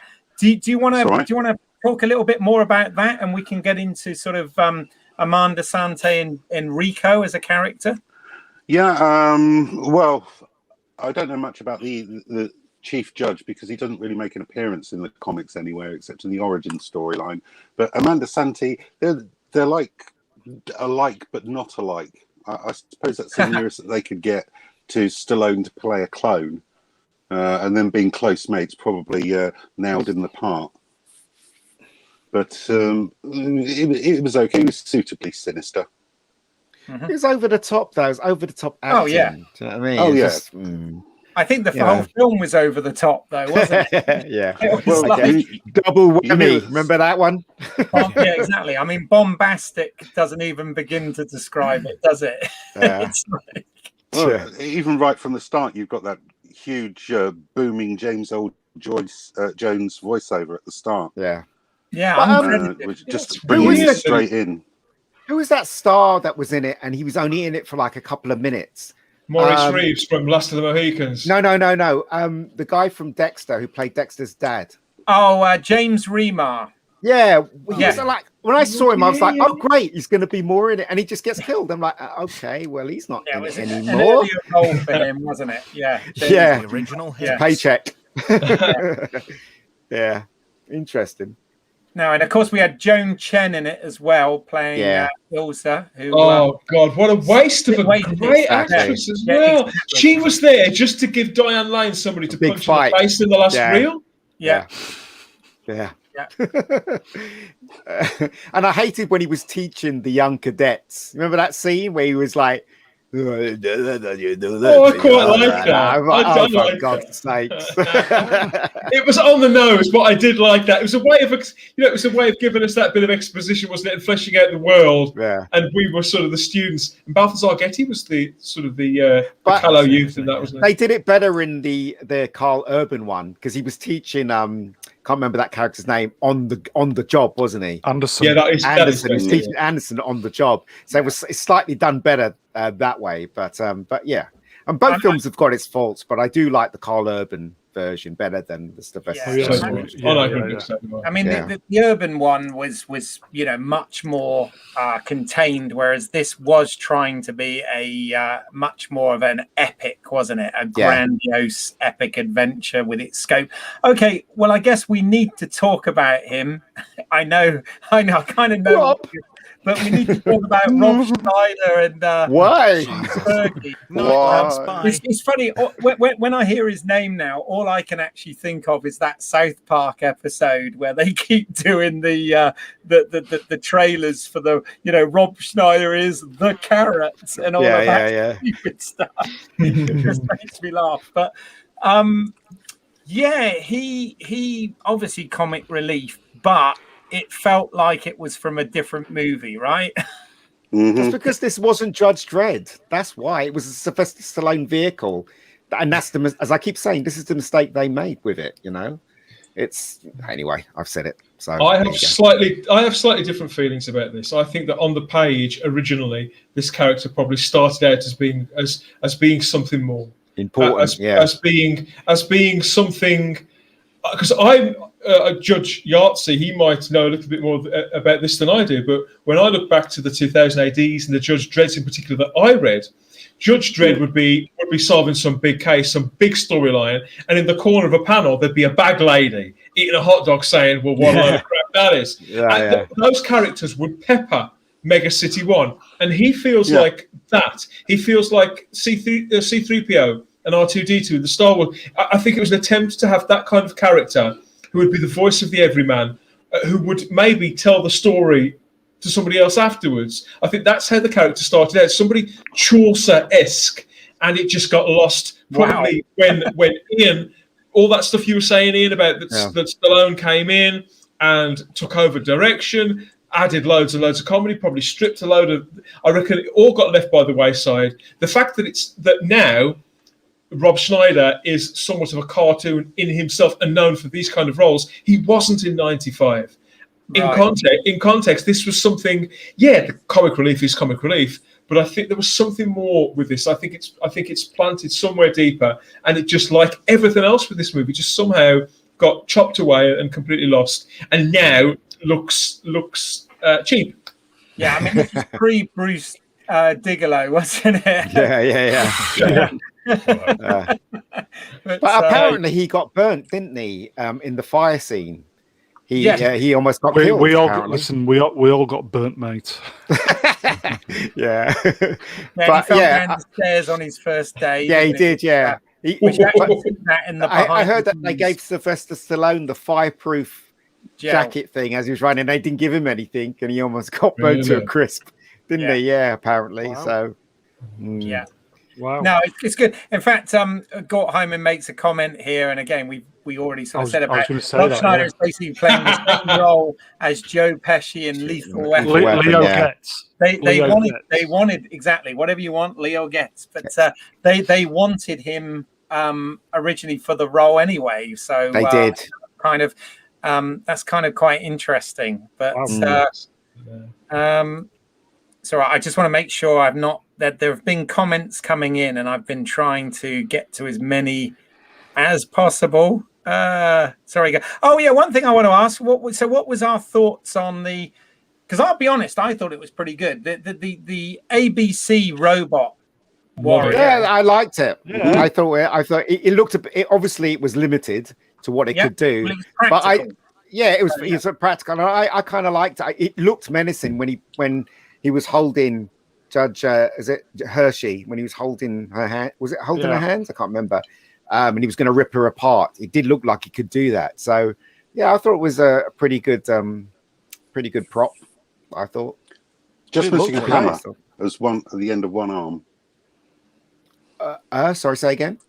Just missing a hammer at the end of one arm, like Can't Hammer remember. Stone. Oh, really? Hammer. Okay. Mm. Yeah, I mean, So, I'm not familiar with the character other than the film, but I always thought it was a pretty cool prop. But Oh yeah, definitely. Also cool to see Ian Jury in there as well. Oh yeah, the it was the shop owner. locker. Yeah. I mean, He played that part. He played that part several times in different films. Yeah. I think he was in one of the Crow films playing a similar character, and he was in Split Second with Rutger Hauer a few years earlier than this, playing basically the same dude. I also understand why they didn't go with the colors that Judge Dredd that he used in the comics. You know, he had the green arm pads and the green leg pads and stuff. I understand why they didn't go with that, definitely. Yeah. Making the costume all black, I guess that was the thing those days, wasn't it? Just even Batman was all black. That's a really good segue, actually. And what do we because I have to say I was actually pretty impressed with the costumes in this. Have we got strong feelings about that? Obviously it's not exactly the same as the. It's not exactly the same. Yeah, it's not exactly the same as the comic book. It's a sort of version. What do we think? The thing is, though, you can forgive them for adjusting the actual costume itself, but you cannot forgive them for actually adjusting that mask. I mean, for God's sakes, what happened to those things there? Where are they? And obviously, Carl Urban's I think they were trying to emulate the kind of the eagle as well with it, because they go back into a point. It gives him that kind of bird-like look, and I agree with you. I think it's a shame. I think it's I think it's a blunt edge. I don't like it at all. But generally, I think the design of this film is absolutely beautiful. And I mean, everything that we lose, we get something back. Yeah, no, I agree. Judge Yahtzee, I'm curious to hear from you on this, simply because you have made a very impressive, I might add, Judge Dredd costume for cosplay. Obviously, yours is based much more on the Carl Urban version, but I just wondered, obviously this was the first time we saw a live action on-screen adaptation of the comic, and of course, yes, it's different, but there are also some similarities. What are your overall thoughts on that? The job they did with it.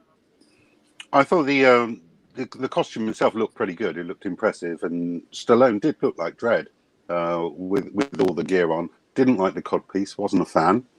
And the underbody suit didn't seem robust enough for the character. Because it looked like it was tailored, and that's not the sort of thing you would expect somebody who's policing the streets to wear. It just looked a little bit too tailored for my liking.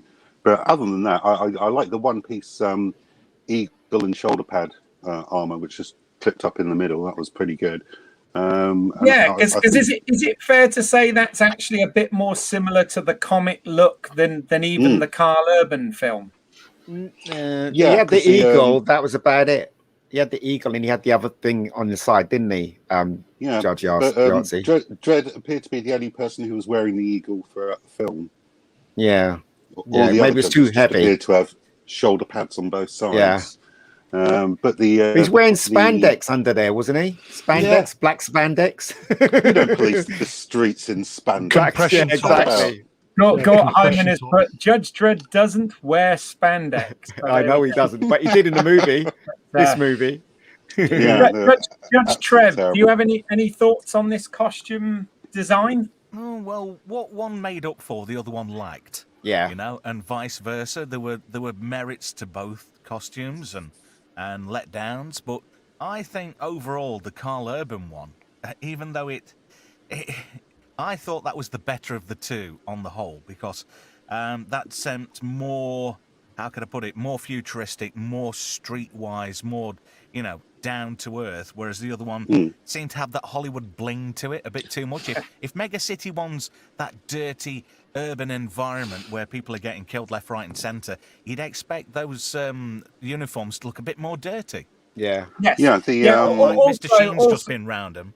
Yeah, and also, I think what you say is very fair, and also, of course, the 2012 Dredd film. You know, not only did it maybe look more the part, but if you're trying to sort of base this in any sort of reality, it's more practical because it's armor and it's motorcycle leathers, and it's you know, it's an evolution of that stuff as well, isn't it? Which I'm guessing it was supposed to be in the comic books as well, right? Yeah, I mean, you know, Stallone's is, sorry. Go ahead. No, I was just saying that they knew that the fans were going to be up in arms when he took his mask off, because they had that shot where he was looking at Emperor Ming, and then he said blah blah blah, and then the camera turned round him. You know, it just made that big thing about him taking the mask off, and I was like, when that happened, I was sitting in the cinema going, "Oh, for frig's sake!" Do you know what I mean? So they knew what they were doing. They knew they were going to piss off the fans, and they lost a lot of fans by doing that. So they only got themselves to blame. Put it that way. Yeah. There was a backlash. There was definitely a backlash at the time, Keith. From the fan base. I mean, I don't know if you remember that, Yahtzee, but there was, Yeah. A lot of people hated it. Really hated it. I loved it. I loved it so much. Went out and got a tattoo. Yes, we need to talk about the tattoo, but one of my mistakes of my youth. they did really try to get behind this, and you know, and this emblem, you know, I think this cover and this badge, it's very 90s, but I think and there's nothing that says more 90s than having the word Stallone in big letters across the top of a poster. But the general graphic, you know, they pushed that, and 2000 AD they launched a companion title called Judge Dredd comic as well, which was actual story set in this universe with the Judge Dredd character that looks like this, with this costume, in stories pitched slightly younger. I think they were. I don't think it ran for very long. It was a comic that came out once a fortnight or something like that. And I did buy that. I did try and get behind the brand. I bought 2000 AD and that, but it just didn't take off. It didn't. They were splitting something, whereas they could have. It just only went for 23 issues. It was Judge Dredd, Lawman of the Future. I also have a full set of those. I got the first two upstairs. Yeah. But that's the thing, you see. If they made it into a TV show, it'd be like The Mandalorian. The actor who's playing him will demand that I wanted them to see my face and all that crap. And you know. And talking of things that didn't take off, Gort Hyman has put not that one. Sorry. Oh, I hate it when it does this. Sorry. The bikes look awful, like scooters and plastic. Yeah, at the beginning, obviously it didn't take off, did it? But it did when you needed it to. But so what about Judge Brown? Any thoughts on it's the Law Master, isn't it? The bike, is that right? The Law Master? If I got that right? Yes, wasn't it built around a lawn mower? Well, it looked like lawnmowers. It's the lawnmower. It was the Cast 5000. No, you mean the flying one, because it's a lot less bother with a hover, isn't it?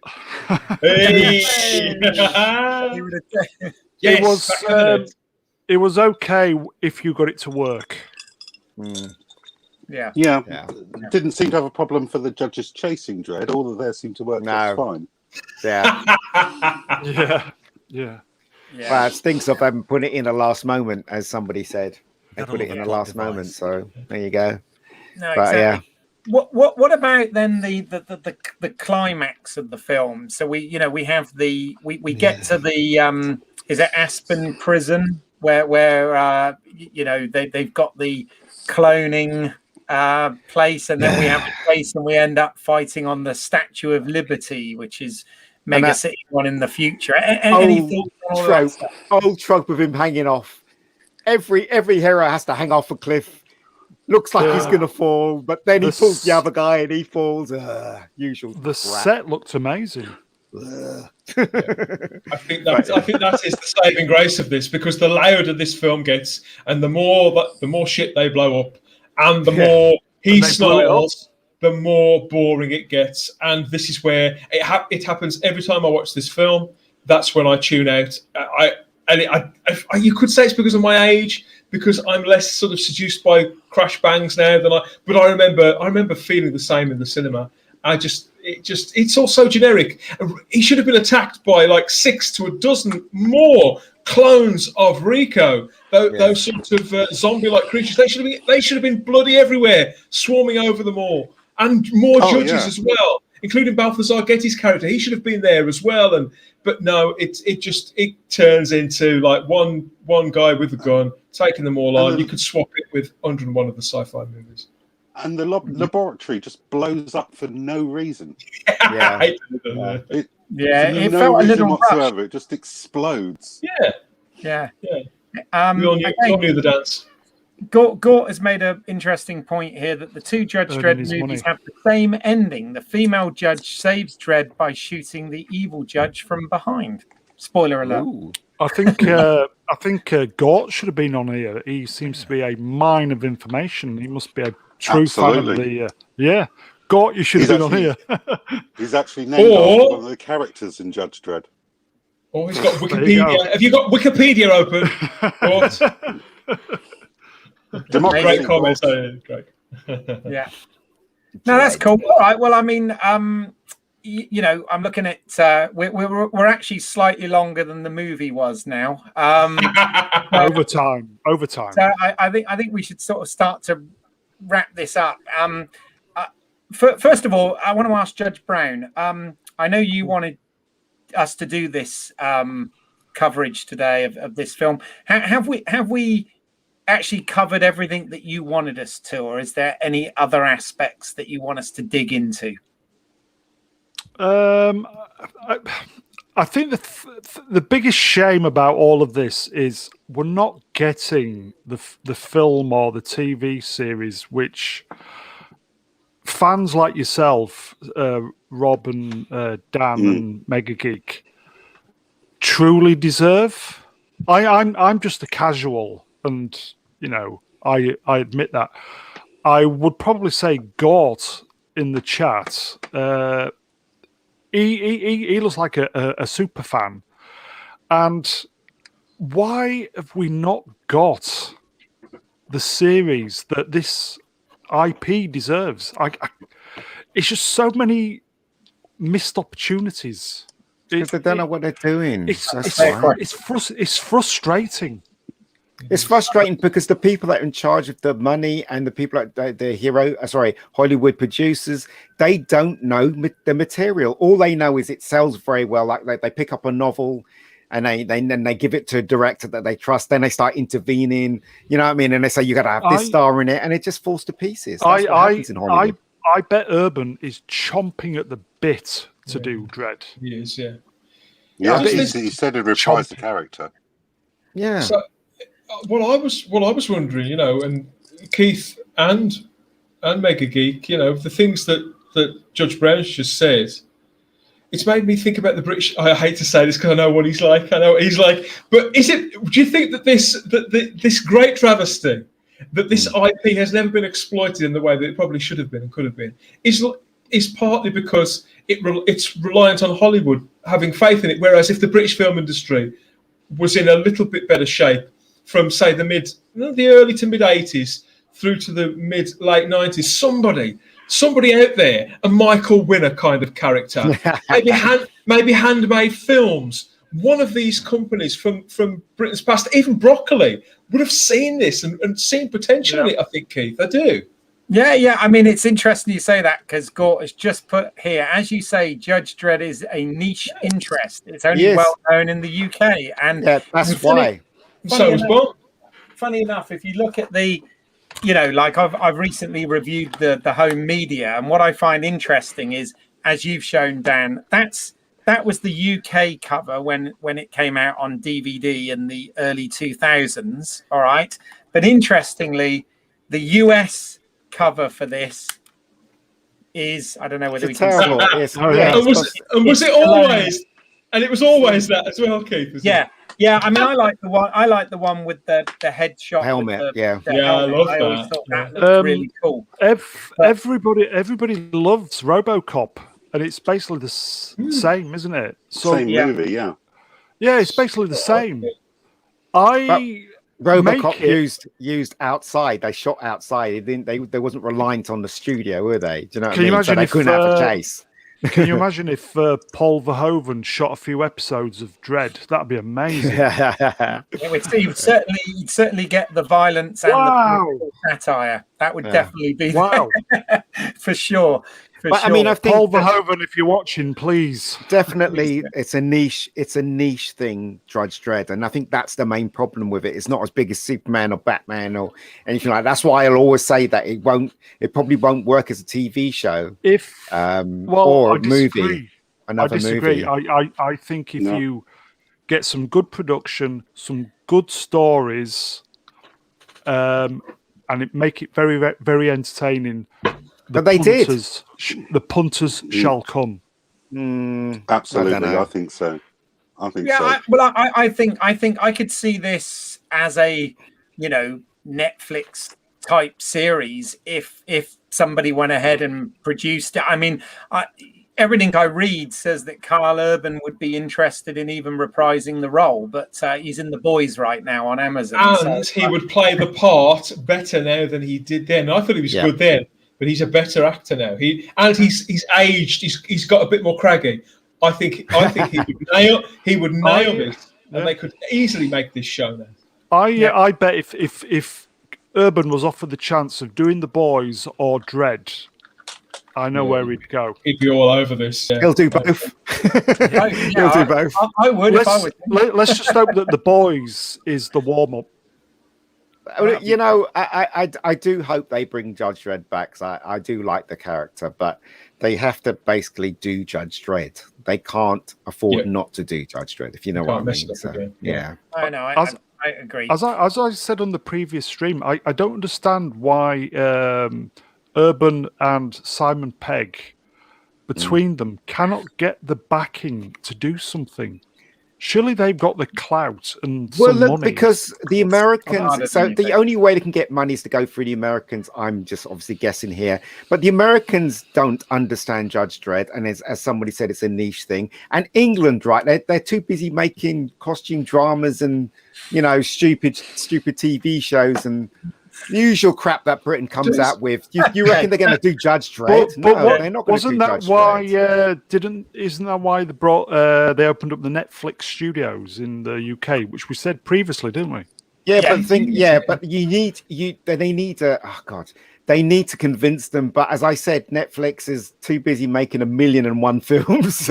So it's just lots of I mean, Netflix is a good platform for it to be on, definitely, if they can get them to finance it. Sure.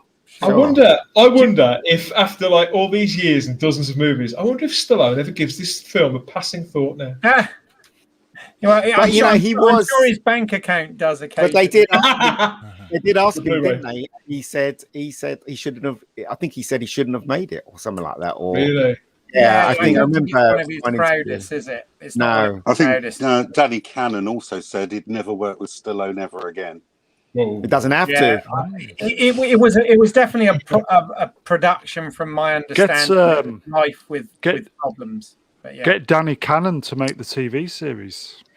Yeah, he's got the He is clout. Mr. TV now. Absolutely. He's Mr. But you know TV. what, right? Why did they get Danny Cannon to direct Judge Dredd? He made The Young Americans. That couldn't be far divorced from a comic book character. So, you know, they got It was him. very Well, successful. if there's a man who can, Cannon can. But Ian, I think it's because it was stylish. And I think it's the same with no, I Dan's don't Boyle. think so. I think it was because they couldn't get the directors they wanted. So he was, you know, the grey area. So they decided to take a chance on him because they could tell him what to do, and Sylvester Stallone can you know, roll That's over why I was him. going to agree with Gort because he said that they wanted somebody that'd roll over for Stallone. Exactly. Yes. Yes. No, absolutely. He was the wrong director in the first place, but I did admire his enthusiasm because he was a fan of Judge Dredd. You know, I'm seeing a very similar thing with Alien 3 and Oh, David God. Fincher. Yeah, exactly. Well, if they left David Fincher alone, that's a what a whole movie. nother. This is a whole nother. But I'm stream. seeing a lot of comparisons there. Hollywood, young, hungry directors, and Hollywood types ready to roll over on them and push them around and threaten them with, "You'll never work in this town again," and all that malarkey. Yeah. No, absolutely. Listen, Good word, guys. malarkey. Before we bring this to a close with our judgments, there's one more thing about this that I want to briefly touch on, and that is, I have a massively don't stop there. memory. Careful. A massively vivid memory of the trailer to this. Okay, Yeah. I remember getting very excited. You know, in the cinema to Terry see Goldsmith's the trailer. music. And yes, exactly. The very a cue by an unused Jerry Goldsmith track that was used for many other trailers. I remember it was used for the Lost in Space trailer, for example, a couple of years later. A great bit of music, but the film itself was composed again because of scheduling, etc., by Alan Silvestri. And I just wondered if, you know, as a final thing before we give final judgment on the film, any thoughts on the music for this and on the soundtrack for this film? Trev, let's go with you first. Well, Alan Silvestri was very much in demand in the mid-'80s. I mean, as well as doing Judge Dredd, he'd done all the Predator stuff. And Back to the Future, of course. So he was the running theme in Hollywood. So I think by the time he got around to doing Judge Dredd, his cues and his just basic tones had become, I don't know, pretty much generic. He was starting to sound the same. It was a good soundtrack, don't get me wrong, but a lot of what was in there fell overused by Hollywood at that time. Devalued.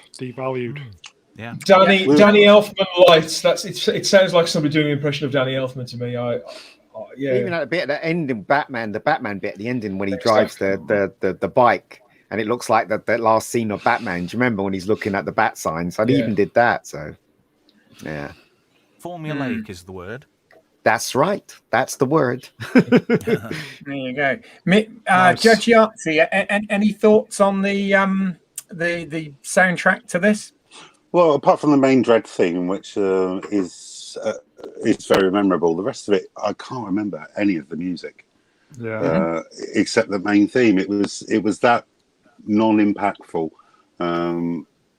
It really is only the main theme that I can remember, and I've seen the film about a dozen times. And yeah, I made the comment in my Blu-ray review actually that I feel that it's in the mix. A lot of the score gets lost with the sound design and explosions and action going on, drowns out quite a bit of the score, and that's just the way it was mixed. But I have to say, I'm a big Alan Silvestri fan, but that music, that Goldsmith music that they used for the trailer, was always the thing that kind of linked it to Judge Dredd for me. It's really weird. I was always disappointed that music didn't actually feature in the film itself. Miss Judge Brown, any thoughts on this? The music was it was fine. Again, going back what Trev said, when we listened to Predator, it was fantastic, but it wasn't. It wasn't devalued by then, but by time 8-9 years had rolled by, it was just very generic, and it's a shame because he is a great composer.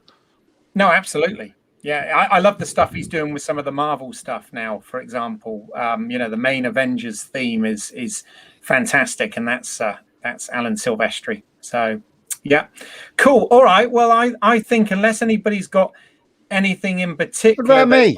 add, I don't get to say anything about the music. What about you? What about? Okay, I'll go home now. Shall I? I'll go home. Go ahead, Ian. You are home. You said plenty. Go ahead. Did you know that? Sorry, I thought you and Dan said something. Sorry. No, I didn't say anything. Dan said it. Oh, Dan. Go on then. No, I was just saying that David Arnold was when they couldn't get Jerry Goldsmith. David Arnold was up for it, wasn't he? And then something happened to him. Young Americans. With, because he scored the Young Americans. And then and then he didn't get it, and then it was left to Alan Silvestri, wasn't it? His music was okay. I didn't have a problem with it. And you're right, the sound effects did drown out most of what he was trying to put on screen. But then again, that was probably Sylvester Stallone go, I want some more sound effects here. So it's probably his fault. Cool. Sorry, Dan, did I skip over you as well? Apologies if I did. No. Okay, sorry. Well, in that case, sorry, Ian, I didn't mean. That's all right. I'm joking. It doesn't matter. So it's time that we become the law and we pass judgment and sentence on this film. So I will start with, well, actually, Ian, because I skipped there. Let's start with you. So, what is your verdict on 1995's Judge Dredd? Is it guilty as a bad movie or guilty as a guilty pleasure? It's guilty as a bad movie, in my opinion. I mean, it's enjoyable enough, but as I said, right, it's not a Judge Dredd movie. It's a Sylvester Stallone movie. We only got Judge Dredd for, what was it, 20 minutes, did you say, Dan, or something like that? Was it 20 minutes? I think he said 16 minutes, didn't you? 16 minutes, and everything else was Sylvester Stallone. So it's guilty of doing that. Yeah. So what are you going to sentence it to then? The DVD rubbish bin? I reckon, the DVD rubbish bin, and then take the bin out and dump it in the river. That's what that's what I wowould do with it. Yeah. All right, sentence. Judge Judy has given sentence. There we go. Right. Judge Trev, I'd be interested in your verdict on this, please. Well, I'm mixed. I think it's a guilty pleasure. I also think it's a bad Judge Dredd film. So I'm sort of I'm getting splinters here because I'm sat on the fence. Oh dear. If I had to say anything, you sound like me. The sentence would be it's relegated to a Poundland special. If I saw it on the shelf at Poundland, maybe I'd buy it just as a guilty pleasure. Okay, so I think the overall then you're putting that in the bad category, yeah? Like I say, I'm getting splinters because I'm on the fence. All right, fair enough. Judge Brown. I would say it's a big missed opportunity. No. I know it's horrible, isn't it? I hate this judgment. It's very polarized saying good or bad. Can we just not have in between? It's kind of just like no, because we've got it. We've got it. We are the law. Sentence. 5 years in cryo. Yeah, definitely. I'm sensing bad there. Then Judge Yahtzee. Oh my God, I have to agree with Mega Geek. It's an average Stallone vehicle, but it's a really crap Dredd film. So Okay. I'm going to sentence it to life imprisonment on the Pirate Bay. Okay. Now, Judge Dan, I'm feeling, well, not that we're going to get balance here, but I'm feeling we might be leading another way, possibly. Okay, we've got the two options, yeah? Just the two? It's sentence it to as a guilty pleasure or sentence it as garbage. Okay. In that case, when people come on my show, I tell them to get to the bloody point and to pick one or the other. I doubt you know who you are. But with this, the thing is, guys, I don't do anybody who subscribes to my channel, the Spacebook, will know this. I don't do guilty pleasures. So, by elimination, I do have not to in public. then. I do. I do. Yes, guilty as charged. The arresting officer. They're here. They'll be in a moment. Yes, so I don't do guilty pleasures. So therefore, I have to go with the bad movie.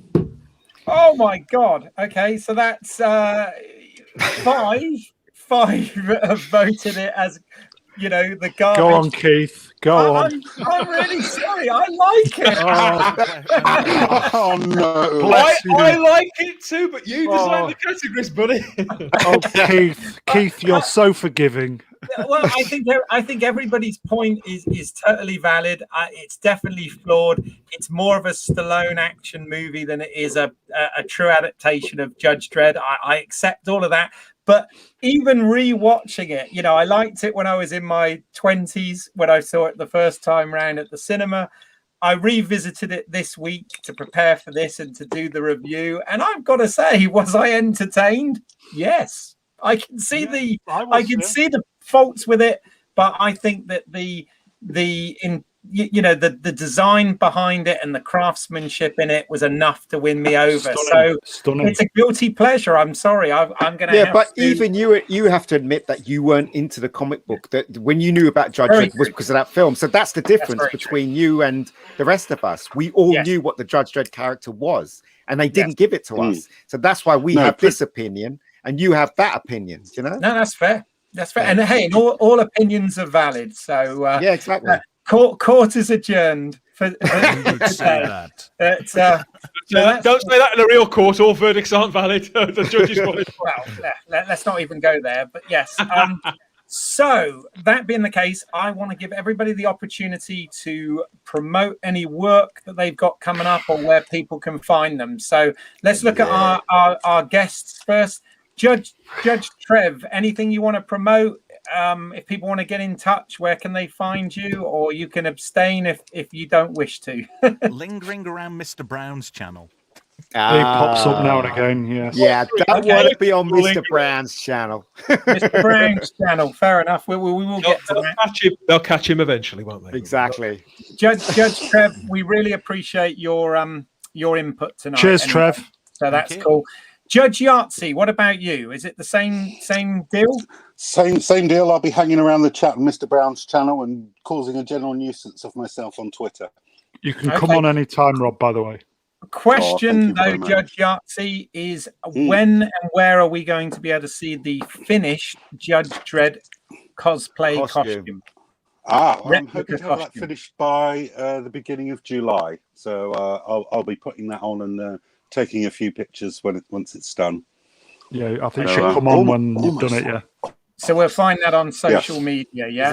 Is it spandex? Is it spandex?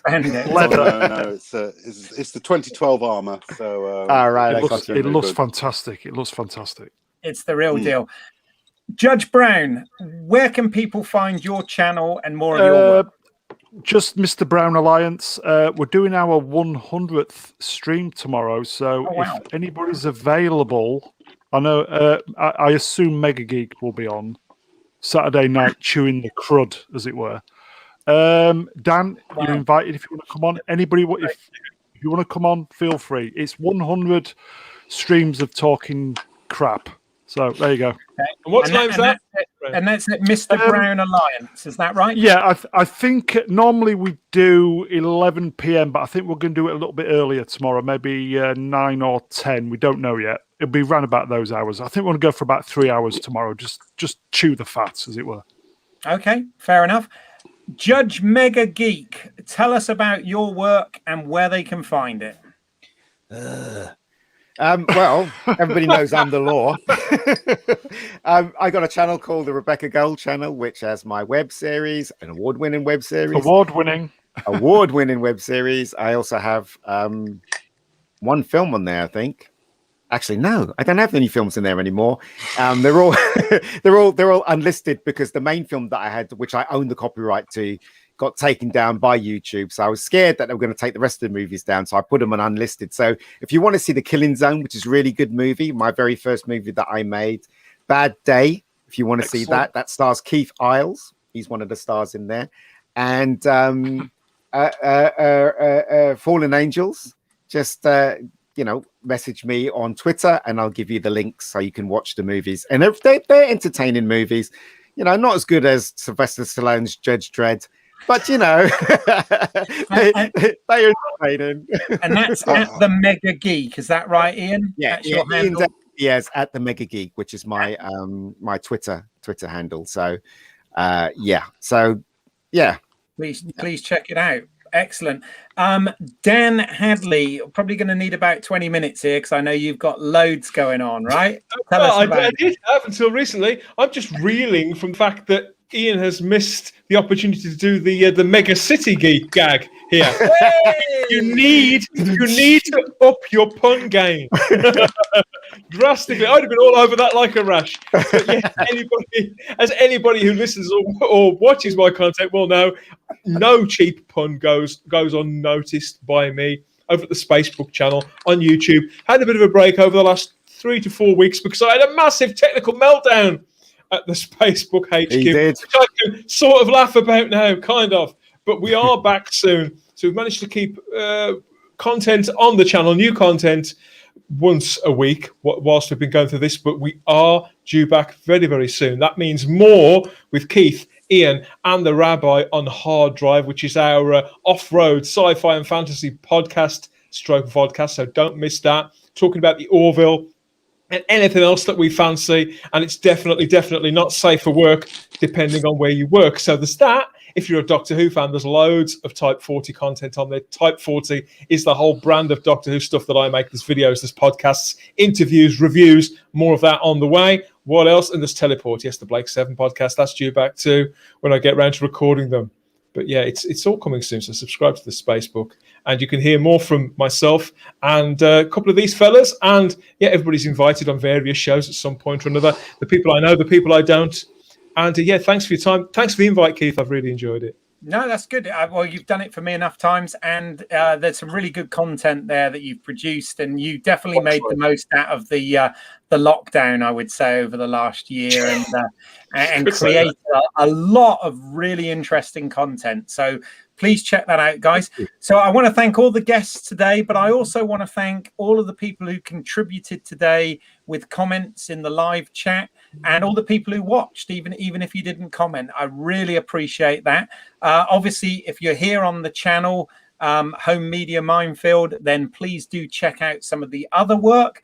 I have recently put up a Blu-ray review for Judge Dredd. Also, a few weeks back, I did a Blu-ray review on Dredd, the 2012 Carl Urban film. Plus, I've got reviews on all sorts of films and genres and TV shows and whatever. If you're into physical media, DVD, Blu-ray, 4K, all of that sort of thing, I've got reviews, unboxings, explain videos, comparisons, all sorts of stuff. Get involved, consider subscribing, like the videos. If you've got any questions, get involved in the community. If there's anything you want me to review in particular or do a live stream or anything on, let me know. I'm all about creating content. Also, if you want to see some of the other work I've created in terms of my filmmaking work, if you go to my other YouTube channel, which is British Isles, which is EYLES, as in my last name. We all like a good pun, Dan. Then check out, I've got half a dozen short films on there that I wrote, produced and directed. I'm even in one of them. So check out that work. Please do comment. Any feedback is welcome. This is also available as a podcast. Let's See What's Out There podcast at LSWOT cast, Le SWAT cast. We've got all sorts of content. We've got stuff on Star Trek, we've got stuff on Star Wars, we've got stuff on the Marvel Cinematic Universe, as well as all sorts of other stuff that's available on all good podcasting apps. So please do check that out as well. And that just leaves me to say thank you to everyone. Cheers, Kate. Be safe, and we will see you at the next episode of Let's See What's Out There on Home Media Minefield. Bye for now, folks. Adios. Nice one, Peace. lad. Thank you.